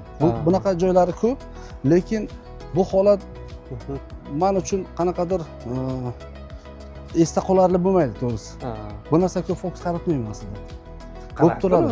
Bunaqa xotirjamlikka erishish mumkin. Har qanaqa inson baribir qanchadir pulni yo'qotganda o'zida stress yoki depressiyaga tushib qoladi. Bo'ladi, bu narsa bor, faqat tabiat, yana inson ichki tabiati bu uchun kuchliroq bo'lishi kerak. Avvalo ustida harakat qilamiz. Men kuchli deb bilmayman, lekin harakat qilaman. Shu toifada hayot tarzini kechirishga, ya'ni o'sha oddiy bitta nonga bo'lgan kunimiz ham qolgan. U normal holat. Ya'ni oilada shu faqatgina non va suv yeydigan kunimiz ham qolgan. Yaqin vaqt orasida. Bu normal holat. Ya'ni taqdirda bor ekan deb ketaveradi. Ya'ni pul bor bo'lsa yaxshi, bo'lmasa ham hech qisi yo'q. Aziz aka, mana Skillatga ham kuyov oldik. Kutganimdan anchagina katta joyga. Shunaqa. Ish jarayonlari nimadan boshlanadi? Mahsulot qanaqa keladi? Shularni bitta tushuntirib bera olasizmi? Albatta. Birinchi navbatda mahsulotimiz mana omborimizni mana shu qismidan katta burilish o'tdan kirar ekanda. В основном-da, ya'ni yuklarni qabul qilish jarayoni mana shu joydan boshlanadi. Birinchi bosqich shu yerda. Bu O'zbekiston omborimiz. Demak, birinchi qismimiz demak shu mana shu yerda bo'lsa, qabul qilamiz. Keyin o'sha saralash jarayoni bor. Bu yerda tushiriladi. Albatta tushirib, u narsa saralanadi. Hozirda biz doimiy ravishda Xitoy bilan O'zbekiston omborida algoritmlarni o'zgartirib, tizimni optimizatsiya qilyapmiz. Shuning uchun birinchi etapdan keyin oldin saralardik. Ya'ni mayda yuklarni bo'lardik. Hozir bu jarayonni biz Xitoyda qilyapmiz. Ya'ni kuryer kompaniyalarga bo'lish jarayoni, markirovka jarayonini asosiy qismini Xitoyda qilyapmiz. Shuning uchun ancha tezlashdi jarayon. Albatta, ancha tezlashdi. Shunda mahsulot keldi, bu yoqqa tushdi. U qanaqa qilib ajratib olishadi? Qaysi biri masalan sinadigan mahsulot, qaysi biri qattiqroq? Demak, har bir yukimizda, har bir qopda yoki korobkada stikerlar bor, stikerlar mavjud. Mana shular orqali qaysi sanada yuklar masalan deylik chiqqan Xitoy skladidan, qaysi kodga mansub, deylik. Hamma ma'lumotlar demak ustida yozuvda bo'ladi. Albatta, yozuvsiz ham kelib qolishi mumkinmi? juda kam holatlar bo'ladi, Bo'lib qoladi. bor, inson omili bor. Ha. Yozuvsiz deganda to'liq markirovka bo'lmaydi. Ba'zilari bo'ladi, ba'zilari bo'lmaydi. U juda kam holat, u 10 mingdan 1 desa ham bo'ladi. Asosan hammasi markirovka qilingan. Mana men hozir o'zim ham ko'ryapman. Mana kelgan mahsulot qachon zakaz qilingan, Da. qayerga yetkazish kerak, hamma ma'lumotlar bo'lar ekan. Da, Demak, albatta. shuni hisobiga adashib qolish juda ham kam ekanda ehtimoli. Da, ehtimoli bor, lekin juda kam. Kam. Haqiqatan kam. Chunki har birini manzili bor, egasi bor, viloyati bor, tumani bor, aniq joylari mavjud. Bu mahsulot keldi, bu yoqqa tushdi. Undan keyin qanaqa etapga o'tilinadi? Demak, Yo, shu hozirda o'zdan chiqib ketadimi klientga? biz endi biznes protsessda borgan sari mana shu shaklga olib kelamiz. Ha. Shu tomonga qarab yuryapmiz, ya'ni cross dock deydi. Kelgan yuklarni tayyor holatda faqatgina katta qoplarni sortirovka qilgan holatda chiqaryapmiz. Asosan shunga qarab kelyapmiz. 80-90% shunaqa. Lekin ba'zi birlari bor, hali ham masalan deylik, o'sha sortirovkaga muhtoj O'zbekiston borida. Chunki nega desa, mijozlarimiz masalan Toshkent shaharda yetkazib berish qismimizda to'lovini amalga oshirmagan mijozlar bor. Tushunarli. To'lovi amalga oshirmagan bilan amalga oshirilganini Toshkent o'zida demak saralaymiz. Tushunarli. To'lov qilinmaganlarni mana tepada stilajlarimiz bor, o'sha yerda Yo'q, qo'yiladi. qo'yiladi. Hozir bir tomonga ham o'tamiz. To'g'ri. Bu yoqda yigitlar hammasini Da. sortirovka qilishadi. Da, hozirgi holatda shunaqa. Hormanglar bo'ldi, charchamayapsizlar. Salomatmisizlar. Mana bular nima mexanizmda? Azizki? Bu sotir apparatlar, sotir apparatlar bundan o'tgan yil foydalanganmiz. Hozirda bundan keyin ketib o'tganmiz. Ya'ni bu qism asosiy qismi Xitoyda bo'lyapti hozir. Bo'ldi. Buni demak bu yoqqa ko'chirdingiz, bu tish ancha kamaydi. Da, xuddi shunaqa. Ya'ni Xitoyda bundan da katta, bundan da ko'p funksionallik sotir apparatlar Xitoy omborimizda o'rnatilgan va ish faoliyatini davom etyapti. Zo'r. Umumiy holat shunaqa. Marhamat keling. To'g'ri, anchagina mahsulotlar bor ekan. Men o'ylaganimdan, va endi kichkinaroq sklat bo'lsa, bir bundoq bir bitta konteyner bo'lsa kerak, jab borsa deb o'ylagandim. Yo'q, anchagina katta ekan. Bu yoqda mana kompyuter apparatlarini ko'ryapman. Bular nima vazifani bajaradi? Endi bu yerda xodimlarimiz mana hozir ishlashyapti. Xodimlarimiz yuklarni qabul qilishib, endi oldin markirovka qilishgan. Hozirgi kunda markirovka asosiy jarayoni Xitoyda, lekin ba'zi bir yuklarimiz bor, Toshkentga aloqador. Ularni markirovka jarayonini shu yerda amalga oshirishadi. Skanerlashadi, kompyuterda o'sha bazasiga kiritishadi va markirovka qilishadi. Bu tizimli bo'ladi. Bir vaqt o'zida mana masalan 6-7 ta odam bir vaqt o'zida qabul qila oladi. Ya'ni yuklar asosan mana teleshkalarga qo'yiladi. Demak, hammasi bu yoqqa uriladi. Da, avtomat bu tomonga xodimlar kiritiladi. Da. Bu tizimlar to'g'risini aytaman, 25-yilda aktiv ishlagan, 26-yilda buni optimizatsiya qilib Xitoyga ko'chirgan. Buni ham ko'chiryapsizlar. Da, xuddi shu sharoit hozir Xitoyda turibdi. Voy, gap. Xuddi shu O'tda sharoit. ham shunday sklatlar bo'lsa kerak ekan. Da. Primera shunaqa skladimiz bor. Xuddi shunaqa skladimiz bor. Demak, mana masalan yuklar. Bu yuklar saralab Xitoydan kelgan, mana shu qop shaklida. Demak, mana belgilari ham bor, hattoki sinadigan narsalari bor. Xuddi shu holatda Xitoydan demak saralangan holda keldi. Bu yuklarni qoplarini ochmaymiz. O'sha suhbatimiz davomida iPost Go yo'nalishini zapus qilganmiz. Shu yo'nalish orqali bu qoplarni hamkorlarimizga yoki bo'lmasa o'zimizda filiallarimizga olib borib yetkazib beramiz. Ya'ni qoplar Xitoyda joylanib, saralanib, tikilganidan keyin Toshkent omborida faqatgina viloyatlarga ajratish uchun saralanadi. Ya'ni qop ochilmaydi. Demak, Samarqandga bo'lsa, Xitoy o'zida Samarqandga qoplaydi, bu yoqqa keladi, bu yerdan to'g'ri Samarqandga ketadi. Bir nechta mahsulot. Xuddi shunaqa. Bu ancha tezlashtiribdi demak. Bu undan oldin mana shu yerda qilardinglar hammasi. Hammasini mana shu yerda birma-bir qilardik. Undan tashqari kuryer kompaniyalari bilan masalan hozirgi hamkorligimiz doimiy ravishda davom etadi. Ular strategik hamkorlarimiz deb bilamiz ularni. Hattoki ularning yuklarini ham biz saralab ularga berishimiz kerak bo'lgan yuklarni ham saralab beryapmiz. Gap bo'lishi mumkin emas. Hozir e'tibor beryapman, bir 10 ga yaqin xodim bor. Oldin bir 30-40 ta xodim bo'lgan bo'lsa kerak oldingizda. Ya'ni doimiy 5-10 ta xodimimiz bo'lsa va kunlik jalb qilinadigan yana 10-20 ta xodimimiz bo'lgan. Undan tashqari hozir tizimimiz 24/7 da ishlaydi. Aynan omborimiz. Ya'ni erta-kech yuklarni qabul qilib chiqarishadi. Umumiy holat shunaqa. Demak, ish to'xtamaydi umuman. Doimiy ravishda smena bo'lingan, skladimizda rahbarlari bor bu yerda. Shohjahon degan yigitimiz borlar, bir mas'uliyatli inson. Asosiy o'sha sklad omborimizdagi barcha protsesslarga to'liq javob beradigan yo'nalish rahbari desa ham bo'ladi. Tushunarli. hozir men bitta stilajlarni ko'ryapman. Bu yerda qanaqa Keling, mahsulotlar turadi? Bu yerda demak asosiy turadigan mahsulotlar to'lovi amalga oshirilmagan mijozlar tomonidan Aha. to'lov amalga oshirilmagan yuklarni Anchagina. mana shu stilajlarda da anchagina shu yerda kamera xranini aynan shu joyda saqlanishadi. Ya'ni har bir yukni tizim orqali mana shu masalan yukni test qilib tekshirganda, mana skaner qilib o'qiganda tizim ko'rsatadi, mana shu qatori mana shu joyda deb. Ya'ni doimiy ravishda mijozlar to'lovni amalga oshirishadi. To'lov amalga oshirgan kun davomida doimiy ravishda sborka qilib yurishadi. Yani yig'ib yurishadi. To'lov amalga oshirilmasa bu kompaniya uchun zarar ekan. Albatta zarar va bu bo'yicha biz videoda doimiy ravishda mijozlarimizni ogohlantirib boramiz aslida. Ya'ni iltimos, hurmatli mijozlar, Xitoy ombordan chiqishi bilan to'lovni masalan O'zbekistongacha kelgani bilan to'lang degan ma'noda. Chunki oddiy misol, mana bu yuklarda ichida, qoplarning ichida to'lovi amalga oshirilganlar turibdi. Ya'ni mijozlarda e'tiroz paydo bo'ladi, nega kech yukum, nega kech qolyapti. Lekin 80-90% mijozlar aslida o'z vaqtida olishadi. Ya'ni to'lov qilishdi, qoplar ochilmagan holatda viloyatlar kuzatadi. To'lov qilinmagan qop ochiladi, saralanadi, qo'yiladi, to'lov jarayoni kutiladi, undan keyin yig'iladi qaytib, yana qaytib keyin uzatiladi. Shuncha joy hozir band bo'lib turibdi. Mana shu hammasi hali to'lov qilinmagan mahsulotlar. Mana shu stilajlarning barchasi to'lov qilinmagan mahsulotlar. Bu qilishadimi, ish qilmasa? Qilishadi asosan, lekin ba'zida shunaqa yuklar bor, bizda to'lovi oylab qilinmagan. Bunda bizda sotuv yo'nalishimiz kommersiy departament ishlaydi. Ya'ni call centerda buni ro'yxati tizimda shakllanadi. Xodimlar har bir mijozga botdan SMS uzatishadi va qo'ng'iroq qilib chiqishadi. Ya'ni ogohlantirishadi, hurmatli mijoz, sizning yukingizni to'lov amalga oshiring deb. Bu ham ma'lum bir muddat, bu muddatdan keyin bu demak yuklar sotuvga qo'yiladi. Men ko'ryapman, shu darajada qiyin biznes, lekin zarari ham shunaqa katta ekanda. Men xohlardim foydalanuvchilardan, buyurtmachilardan zakaz qilgan mahsulotingizni iloji boricha tezroq to'lovini qilsangiz, bu kompaniyani o'sishiga va davlatimizda shu Xitoy bilan oldi-berdi masalalari yana ham tezroq rivojlanishiga katta hissa qo'shgan bo'lasiz. Xuddi shunaqa, to'g'ri.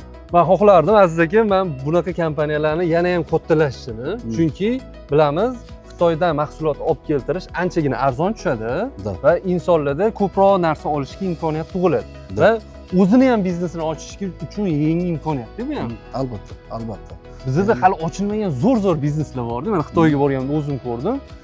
Xalqqa e'tibor berolmay, unaqa jabr boyib ketgan xalq emas, lekin bizneslarni yo'lga qo'yib tashlashganda.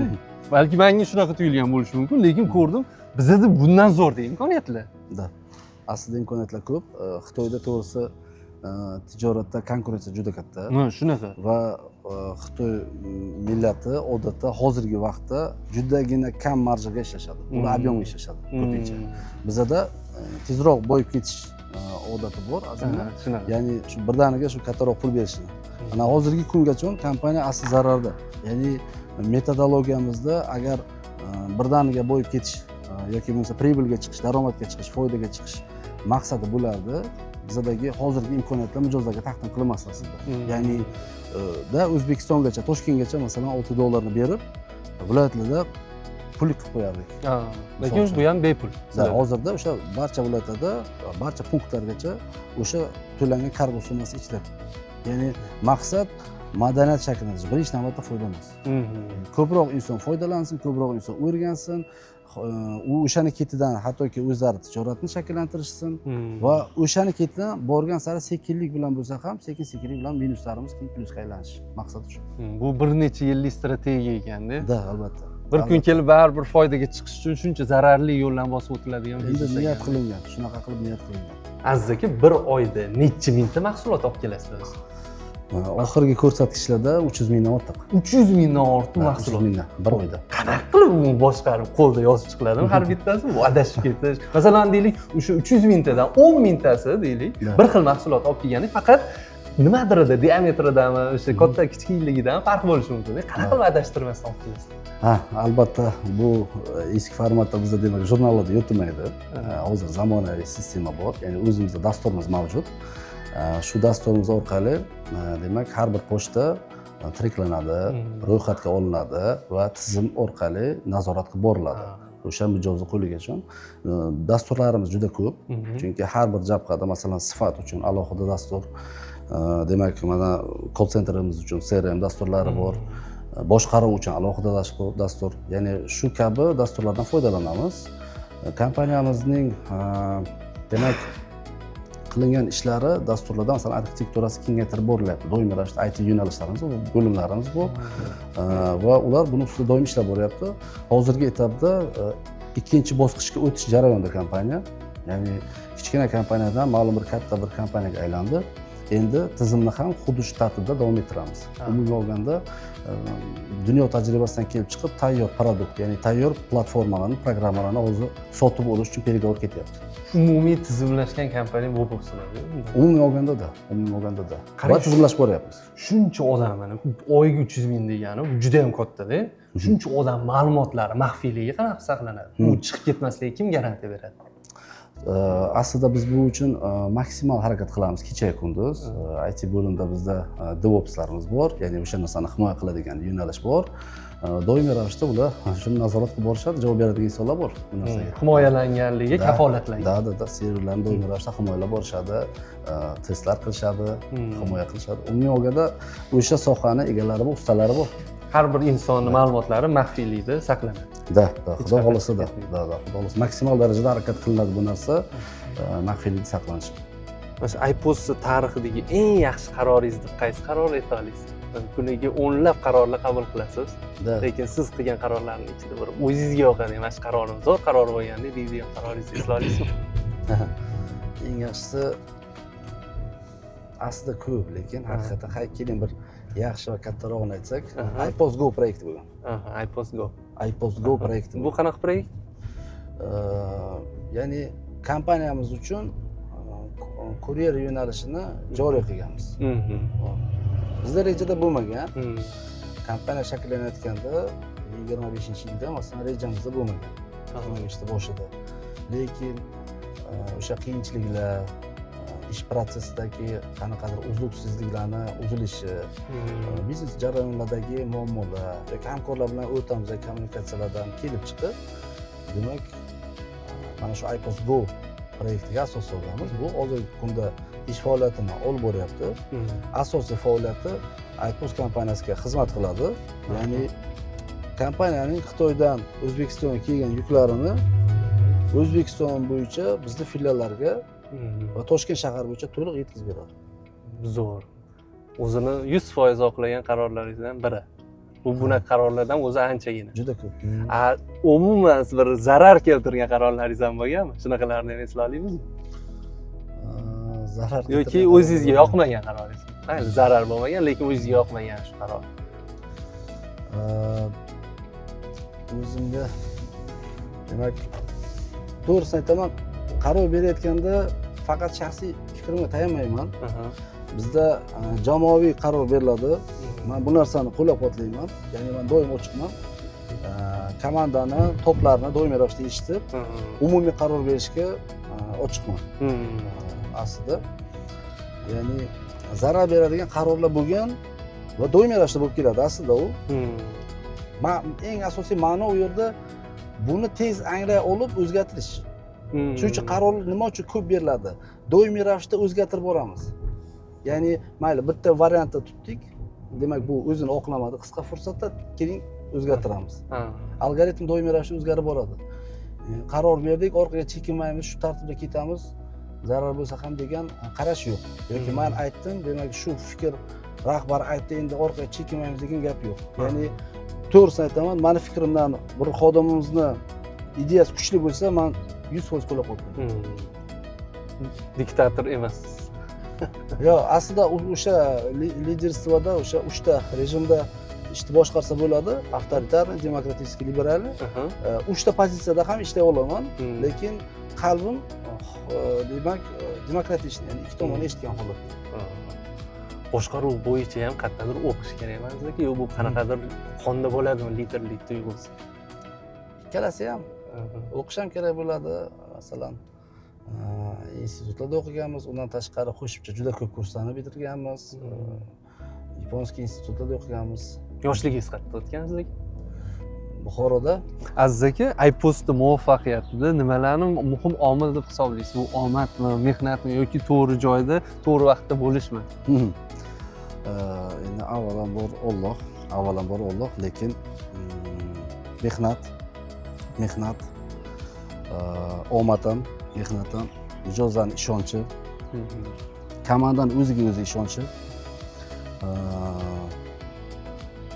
boshqaruv taktikalar, strategiyalar, bular hammasi jamlangan holatda.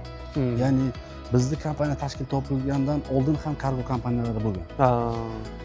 Va katta ehtimol bizdan keyin ham bo'ladi kargo kompaniyalari. Lekin biz bu yo'nalishda katta yo'lga chiqqanmiz. 26-27 strategiyada juda katta maqsadlar qo'yilgan. Nafaqat kargo sohasida qolib ketish. O'sha hozirgi savolga javob, ya'ni 3-4 yilda qanaqa ko'ryapsiz deyildi. Ya'ni katta bir krupniy logistik kompaniya bo'lish, yaratish, ko'plab insonlarga xizmat qilish.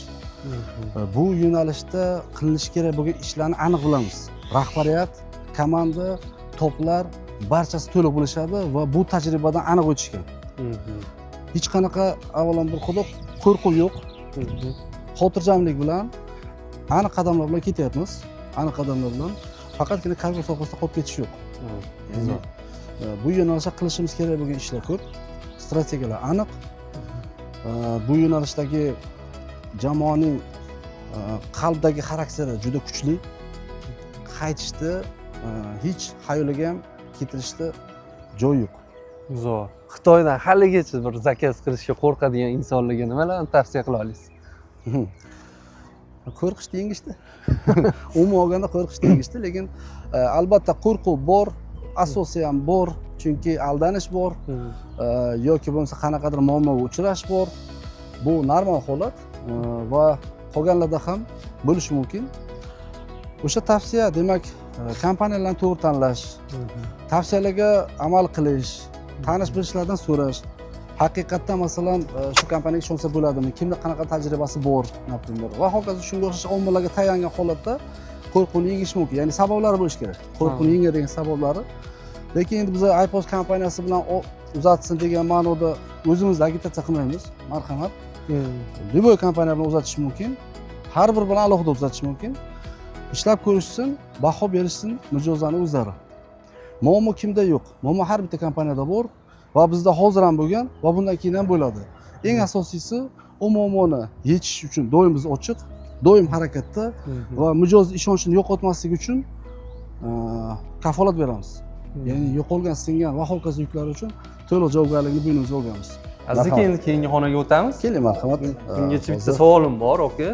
Shu darajaga olib chiqish uchun men bir xillarni tushunmay qolaman-da. Kichkina kompaniyadan katta kompaniyaga chiqish bu hammaga ham emas-da. Qanaqadir qiyinchiliklar bo'ladi. Mana shu sohada eng qiynalgan yilingiz, eng qiynalgan bir ishlaringiz nimalar bo'lgan? O'zi aslida kompaniyamiz shu aytganimdek 24 oxirida, dekabrda tashkil topgan. Umuman olganda kompaniya uchun 1 yildan oshdi. Shu qisqa vaqtda-da. Da, qisqa vaqt. Normalniy qiyinchiliklarni bosib o'tgan bo'lish kerak-da, unaqa darajaga chiqish. Bu yerda demak jamoamizni har bir a'zosining professional darajasi muhim. Professional darajasi muhim. Ya'ni kompaniya 1 yoshlik bo'lishi mumkin, 1 yoshdan oshgan, lekin shu sohada ishlaydigan 5 yil, 10 yildan ortiq jamoa yig'ilgan kompaniyada. Ya'ni ular mana shu o'zini optida, o'zi tajribasida shu bosqichdan o'tib, shu kamchilikni qilmaslik uchun kompaniyani faoliyatini davom ettirishyapti. Tayyor xodimlar kelgan ekanda. Sizlarning eng katta yutuqlaringizdan bittasi ana nima kim o'qitib, uni tayyorlab, u xato qilganda boshqatdan qil, unaqa narsalar ancha yengilroq o'tgan ekanda. Shunaqa, xuddi shunaqa. Ya'ni tayyor xodimlar keldi, u tayyor xodimlar qadriyatli insonlar, o'ziga ishonadigan, hattoki biz o'sha startap loyihasi bo'lganda ham katta kompaniyalarning tajribasidan kelib chiqib, startapga ishonadigan, jamoaga ishonadigan va uni yutug'iga ishonadigan qadriyatli insonlarni biz jamoada yig'ib olganmiz. Boshida bu startap bo'lgan-a? Albatta. Da, 24-yil oxirida. Finans, pul masalalarini qanday hal qilgansizlar? Bilamiz, startapda zo'r g'oya bo'ladi, lekin puli bo'lmaydi. Da. Kimlar investitsiya qilishga haqiqatda bo'ladi mana shu narsa deb ishonch bera olishdi. Albatta. Albatta insonlar topildimi yoki o'zingizlardan chiqdimi bu masalalar ham? Yo'q, albatta asoschilarimiz tomonidan investitsiya jalb qilingan. Albatta boshida shunaqa bo'ladi va borgan sari kompaniya demak kengaygan sari o'zini o'zi o'sha yopishda xarajatlarni qoplashda boshlaydi. Gap yo'q. Bu narsasi hammasi rejalashtirilgan, tizimli. Bizda hattoki o'zi mana marhamat Bu xonamizdan? Yo'q, keyingisi. Bu yoqdan kiramiz. Finans xonamizga kelganimizda demak biz hozir shuni ko'rishimiz mumkin. Biz qaraymiz kadrlarimiz. Shuncha xodimlar har birini siz deylik har bittasi bilan gaplashmaysiz, lekin Burchak. ularning rahbari bilan gaplashib, ular orqali boshqarasiz kompaniyani, shunaqa? Da albatta nafaqat rahbari har bir xodim bilan ham vaqt bo'lganda suhbat davom etadi. Ya'ni men doim ochiqman. Albatta vaqt cheklangan, resurs cheklangan. Mana shu uchun ham yo'nalishda, bo'limda, departamentda o'ziga yarasha demak rahbarlar mavjud. O'ziga yarasha rahbarlar mavjud. Ular demak kommunikatsiya olib borishadi, lekin har bir xodim uchun, kompaniya uchun men ochiqman suhbatga. Marhamat, mana finans xonamiz. Assalomu alaykum, Hormat.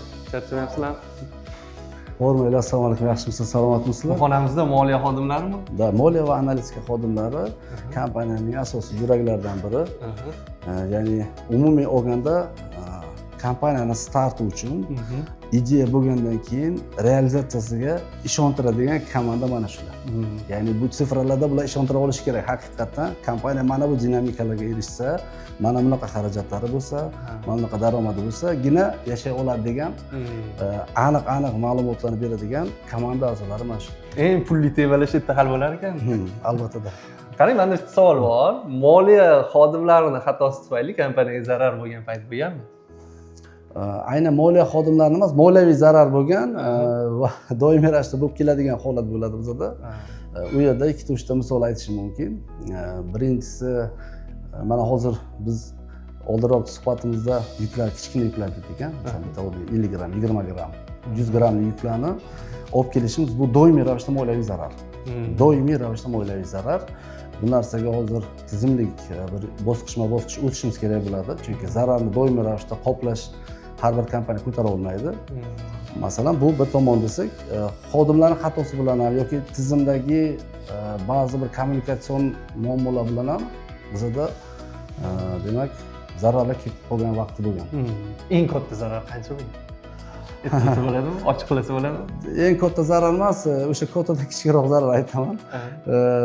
Bu noyabr, dekabr oylarida bo'lgan 400 milliondan oshiq zarar bo'lgan. 400 million. SMS noto'g'ri ketgan SMSlar uchun to'lov shunaqa chiqqan shu. 400 million bu hazilakam pul emas. Da, albatta. Bu kalta kimi boshida sindik. Albatta. Moliya xodimlari? Butun kompaniya. Butun kompaniyaning boshida albatta u yerda kommunikatsiya rahbariyatdan tortib muammo bo'lgan. Ya'ni meni o'zimda ham ma'lum bir sabablar bo'lgan. Ya'ni boshqaruv tizimidagi muammolar, kommunikativ proseslarni 100% to'liq yo'lga qo'yishga ulgurmaganligimiz.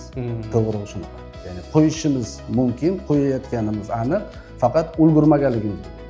Prosesni to'xtatib qo'ymaslik kerak. Aziz aka, hozir zarar haqida gaplashdik. O'zi kompaniya uchun bir foydali zakazlar bo'ladi, zararli zakazlar bo'ladi. Shunga nimalarni misol qilsak bo'ladi? To'g'risini aytsam, hozirgi kunda zararli zakazlarimiz juda ko'p. Yo'q, kompaniya unda zararga ishlayotgan ekan. Xuddi shunaqa desa ham bo'ladi. Zarar yoki 0 nuqtaga ishlayapti. Umumiy holatda sababi birinchi maqsadimiz madaniyat shakllantirish. Ya'ni har bir insonga Xitoydan yoki boshqa davlatlardan yuk olib kelishni madaniyatini osonlashtirish bo'lgan maqsadimiz. Shuning uchun kompaniya asoschilari, demak investorlarimiz bu narsani zararligini boshdan bilishgan va bu narsani bo'yniga olishgan. Lekin endi borgan sari, kompaniya kengayotgan sari bu narsani tartiblashtirishimiz kerak bo'ladi. Mana misol uchun o'zingiz o'ylab ko'ring, Xitoydan zakaz qilishyapti. Oddiy bir masalan suvat deylik. Juda 50 gramm ham chiqmaydi deylik. Buni masalan Buxoroga yoki Samarqandga, Farg'onaga, qaysi bir viloyatning qaysi bir tumaniga, hatto viloyat shahariga emas, tumanigacha olib borib, atigi bir 5-6 ming so'm, 3.200 dan boshlab to'lashadi. Yoki masalan 5 ming to'lashadi. Xitoydan olib ketiryapmiz. Aslida mana shu yukni biz hamkor kompaniyalarga berib, Toshkentdan viloyatgacha 18 ming, 20 ming qo'shimcha to'laymiz. O'zinglarning yoninglarda. Albatta, u narsani Hattoki bu eksklyuziv narxlar bular aslida. Eng kamida, ya'ni hajm kattaligi bo'lganligi uchun kamida 20-25 million tarifiga qarab, o'sha uzoq yaqinligiga qarab to'lanadi. Lekin mijozdan o'sha 5 million, 6 million, 7 million haq olinadi. Bu albatta katta zarar. Umumiy olganda bu narsani mijozani o'zi ham taxmin qilib ko'rsa bo'ladi. Ya'ni arzimagan masalan 10 milliongacha bo'lgan pulni beradi yoki bir stakan choyni puli 5 million beradi, lekin Xitoydan olib ketirib beramiz. O'sha yukni o'sha viloyatning ichida yoki hattoki bitta kvartal u yoqqa olib borib beramiz, taksi 10 ming oladi eng kamida. Lekin bizda shunaqa. Bu zararlar endi ketma-ket, bosqichma-bosqich tizimli o'rganib o'tib boriladi. Ya'ni zararlar nolga yaqinlashtirib, keyin albatta daromadga qarab boriladi inshaalloh. Hozir men siz bilan gaplashyapman-da, kompaniya shuncha zararni ko'rar ekan. Demak, oddiy inson bunaqa biznes qila olmas ekan.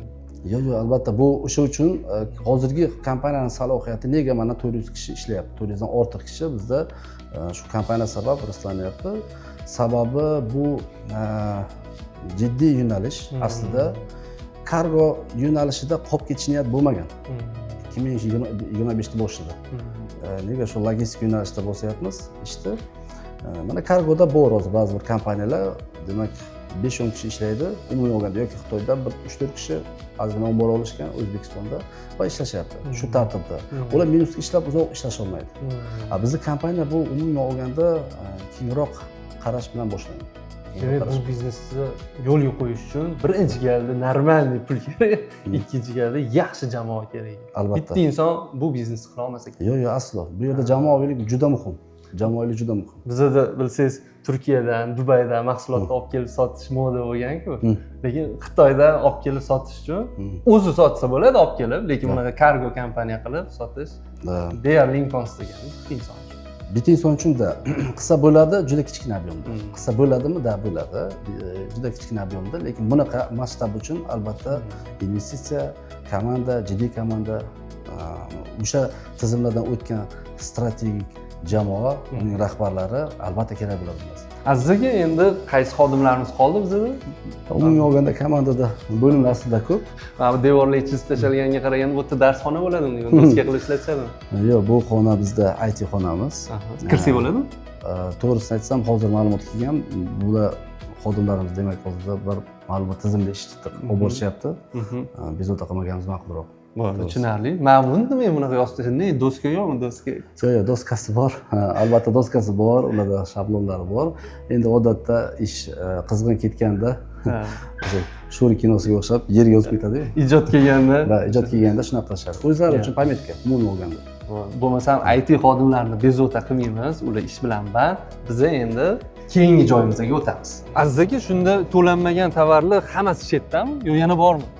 Demak, to'lanmagan tovarlar asosan mana shu yerda, lekin bu yerda undan tashqari sotuvdagi tovarlar ham bor. Ya'ni bizda hozir mini marketplace ochilgan, ba'zi bir mijozlarimiz bor, to'g'ri ro'yxatdan o'tishmagan va yuklarini masalan deylik ro'yxatdan o'tkazayotganda kerakli manzillarni kiritishmaganligi uchun yoki IDlarni kiritishmaganligi uchun bu yuklarni egasi noma'lum bo'lib keladi bizda. Egasi noma'lum. Endi uni nima qilamiz desak, biz o'sha mini marketplace ochib qo'yganmiz. O'sha yerda 30 kungacha egasini aniqlash uchun yuklarni ochib, demak, qo'yamiz. Trak raqamlarini oxirgi o'sha 4 ta raqamni ko'rsatib. O'zini egasi haqiqatan chiqqanidan keyin sifat nazorati bo'limiga, sotuv bo'limiga murojaat qilib, kerakli ma'lumotlarni tashlab berishadi. Tashlab berishgandan keyin demak u mijozga yukni uzatamiz. Tushunarli. Lekin mana shu 30 kun mobaynida mijozlar aloqaga chiqishmasa, xabar yo'naltirilganda javob berishmasa, umuman olganda yuklarni egasi topilmasa, keyin sotuvga qo'yiladi. Keyin istalgan bir mijoz inson sotib olishi mumkin bo'ladi. Juda qiyin jarayon ekan. Men ko'rib chiqolman. Anu, nima desa bo'ladi? Bunaqa bo'lmasa-chi deydigan savollar ko'p ekanda. Mana shu zararlarni qanaqa qoplaysizlar siz? Shunisiga hech yetib bora olmayman. Zarar bizda bor, doimiy ravishda. Mana bu asosiy kichkina yuklar, masalan, mana shunaqa yuklar, mana kichkina yuklar. Bular barchasi zarar. Bular hammasi minus.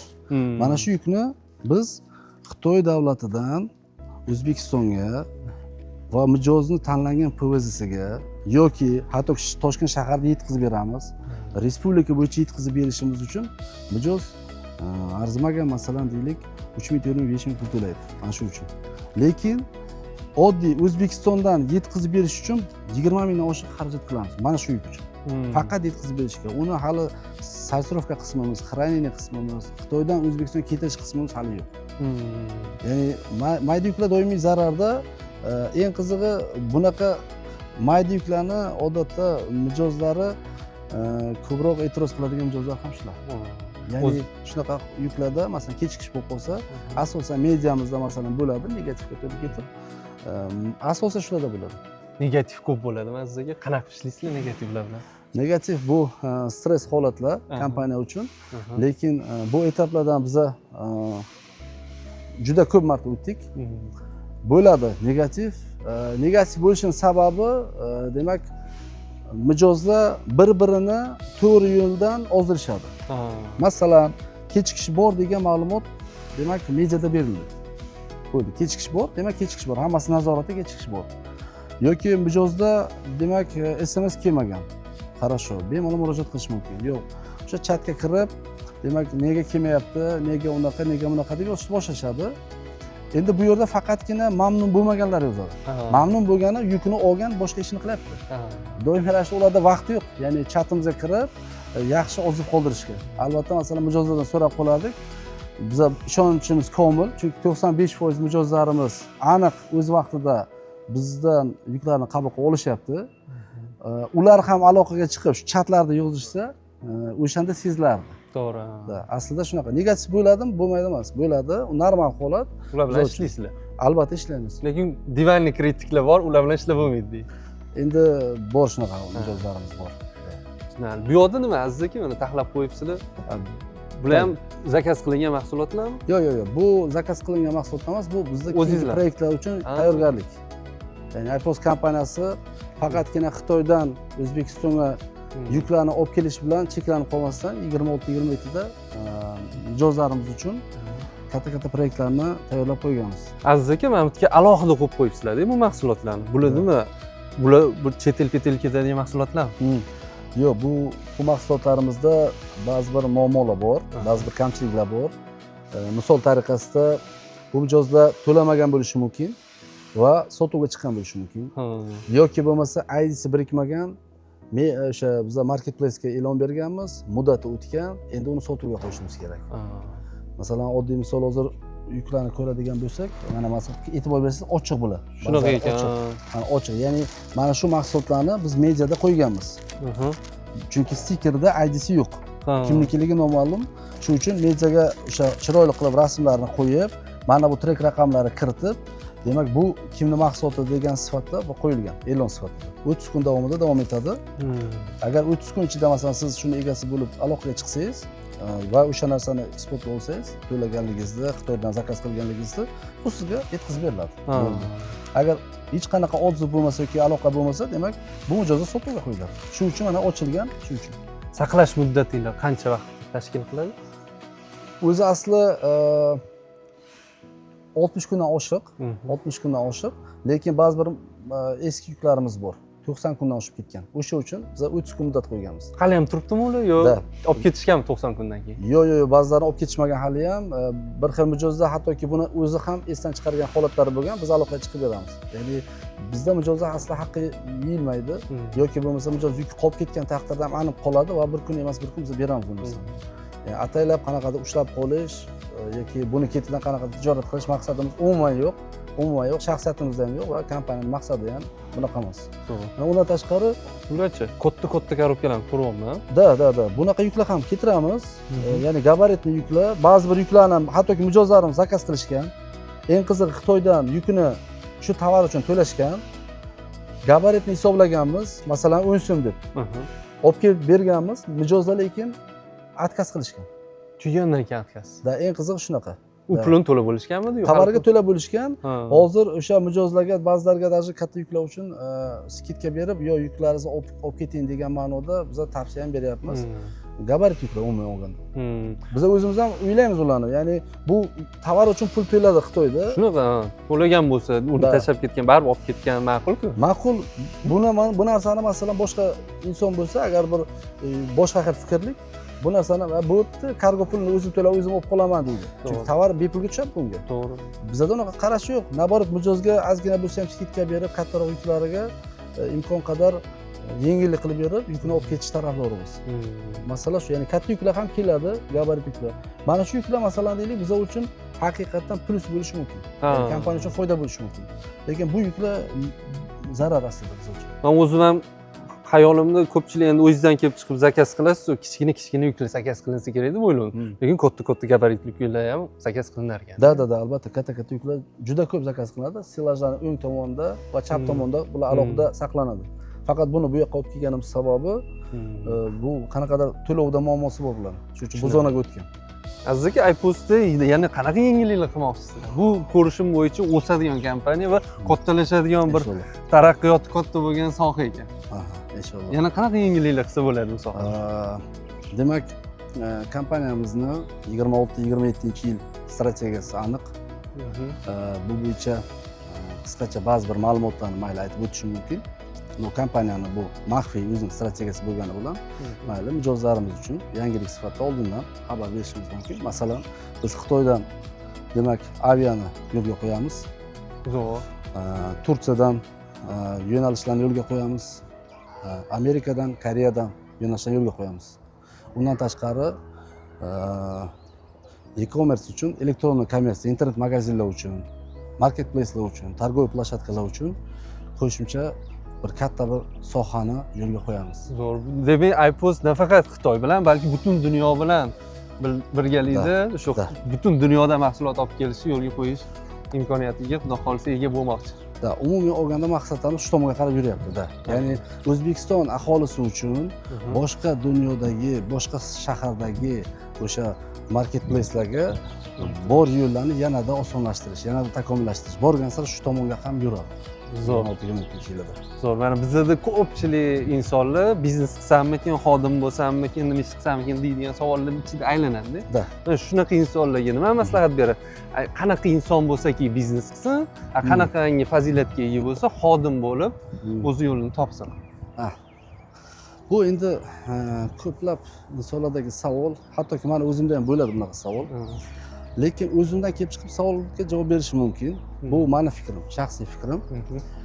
Xarakteri kuchli bo'lsa, intilishga ochiq bo'lsa, yangilikka ochiq bo'lsa, doim intilsa, katta qadamlarni tashlashdan qo'rqmasa, birinchi navbatda malakali xodim bo'lib top uровеньga chiqish kerak. Birinchi navbatda. Birinchi galda demak xodim bo'la olish kerak. Top xodim.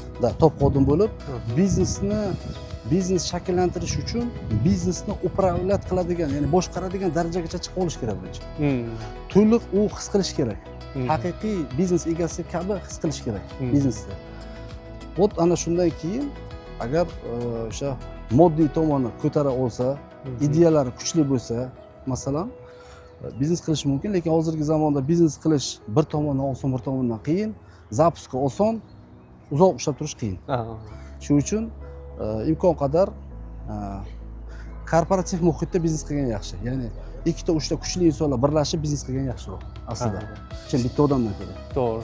Sherikchilik biznesini hozir nazarda tutdingiz-a? Da. Sherikchilikda mana shu o'ziga sherik qilib tanlayotgan insonda nimalarga e'tibor berish kerak? Hozirgi zamonda o'zingiz ham bilasiz, hamma bilan ham ish qilish juda ham qiyin bo'lib ketyapti. Ayniqsa kompaniya qanaqadir darajaga chiqqandan keyin manfaatlar to'qnashuvi bo'lib, yo kompaniya yopilib ketadi yoki sheriklar bo'linib ketadi. Shunaqa jarayonga duch kelmaslik uchun sherik bo'lib ish boshlamoqchi bo'lganlarga qanaqa tavsiya bera olasiz? Endi birinchi navbatda qadriyati butun bo'lish kerak ikkita insonni. Xarakteri bir-biriga yaqin bo'lish kerak. Bir-biriga yaqin bo'lish kerak. O'tingina. Ko'pchilik aytishadi, yo'q, ikkitasi ikki xil sistemada bo'lish kerak va ular bir-birini to'ldirish kerak deyshadi. Yo'q. Mana shu ikki xil narsa vaqti kelib bir-biriga qarshi bo'lib qoladi-da. Chunki ikkita ikki xil kuchi bo'ladi.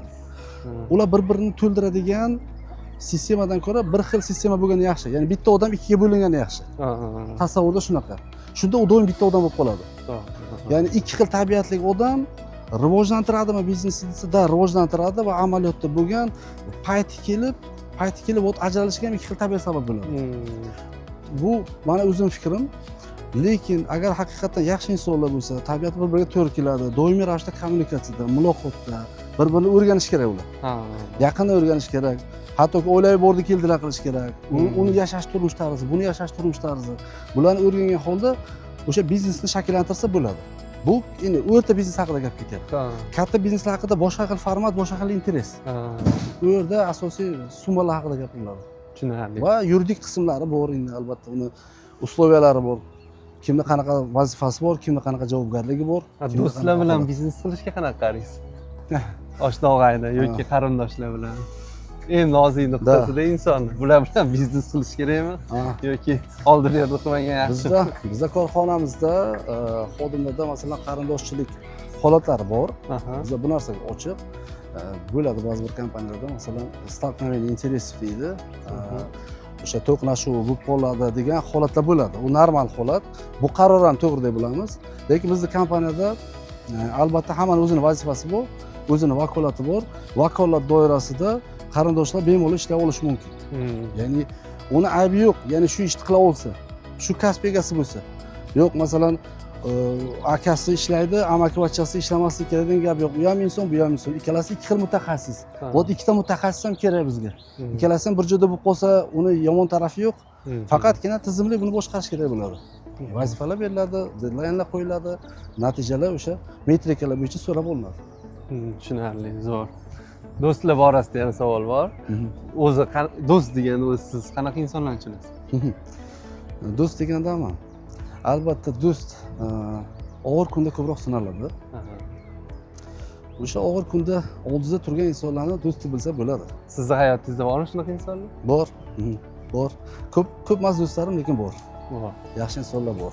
Oyoqqa turishingizda eng muhim bir siz uchun hayotingizda bir sizga uchragan eng yaxshi inson deb kimlarni aytgan bo'lasiz? Yaqinlaringizdan tashqari, ota-ona, jigarlardan tashqari. Yaqinlardan tashqarimi? Do'stlarimni aytsam bo'ladi. Nomlarini aytmasam maylimi? Mayli. Do'stlarim bor lekin. Haqiqatan do'stlarim bor, oyoqqa turishga yordam berishgan. Misolni aytishim mumkin. Menda kreditlarim bo'lgan. Kreditlarimda to'lovlarim bo'lgan. Ma'lum bir muddat o'sha ish faoliyatimda inqiroz bo'lgan. Bu oldingi yillarda. Shunda do'stim bor, o'zini oyligini mana shu yarim ikkiga bo'lib, yarmisini 6 oy davomida ketirib bergan menga. Shu qarzlaringizni yopishingiz uchun. Da, u bilgan shu tomanda oylik to'lovlarim bor yoki o'g'illarimni, qizlarimni o'quv kurslari bor. Oylik pitaniyam bor. Va shu 6 oy davomida o'ziga ham qanaqadir ishlatsa bo'ladi uni. Eng kerakli qismini qo'yib, qolgan qismidan ketirib bergan. Va bu qaytimsiz. U menga qarz sifatida yozmagan. Shunaqa insonlar bor ekan-da. Bor insonlar. Gap yo'q. Men endi to'g'risi anchadan beri bunaqa gapni eshitmaganim ko'p bo'ldi. Oldinlari bo'lardi. Lekin hozirgi paytda juda ham kamayib ketyapti. Nimagadir? O'zingiz nimaga deb o'ylaysiz? Mana shunaqa narsalar nimagadir mehr-oqibat deymiz va aqlchilik oldin boshqacharoq bo'lardi. Hozir ancha kamayyapti. Asosiy sabab nimada ekan? Yoshlikdagi tarbiya bo'lsa kerak deyman. Va atrofidagi muhit. Yaxshi insonlar bilan doim bo'lgan. Yaxshi insonlar oldida bo'lgan. Yoshlikdagi olgan tarbiyasi buzilmagan. Kelajakdagi muhiti ham to'g'ri insonlar bilan bo'lgan. O'zi insonlar. Oldin eslasangiz, mana qo'ni-qo'shniga narsa chiqarish, bir-biridan xabar olish bor edi. Hozir men deyarli ko'rmayman bu narsani. Lekin bizda bor. Bormi? Bizda bor, xonadonimizda bor, oilamizda bor. Ahli ayolim demak, qo'shnilar bilan doim munosabatda. Ya'ni mana shunaqa bordi-keldisi bor. Zo'r. O'zbek oilalari ko'pchiligida bo'ladi aslida bu.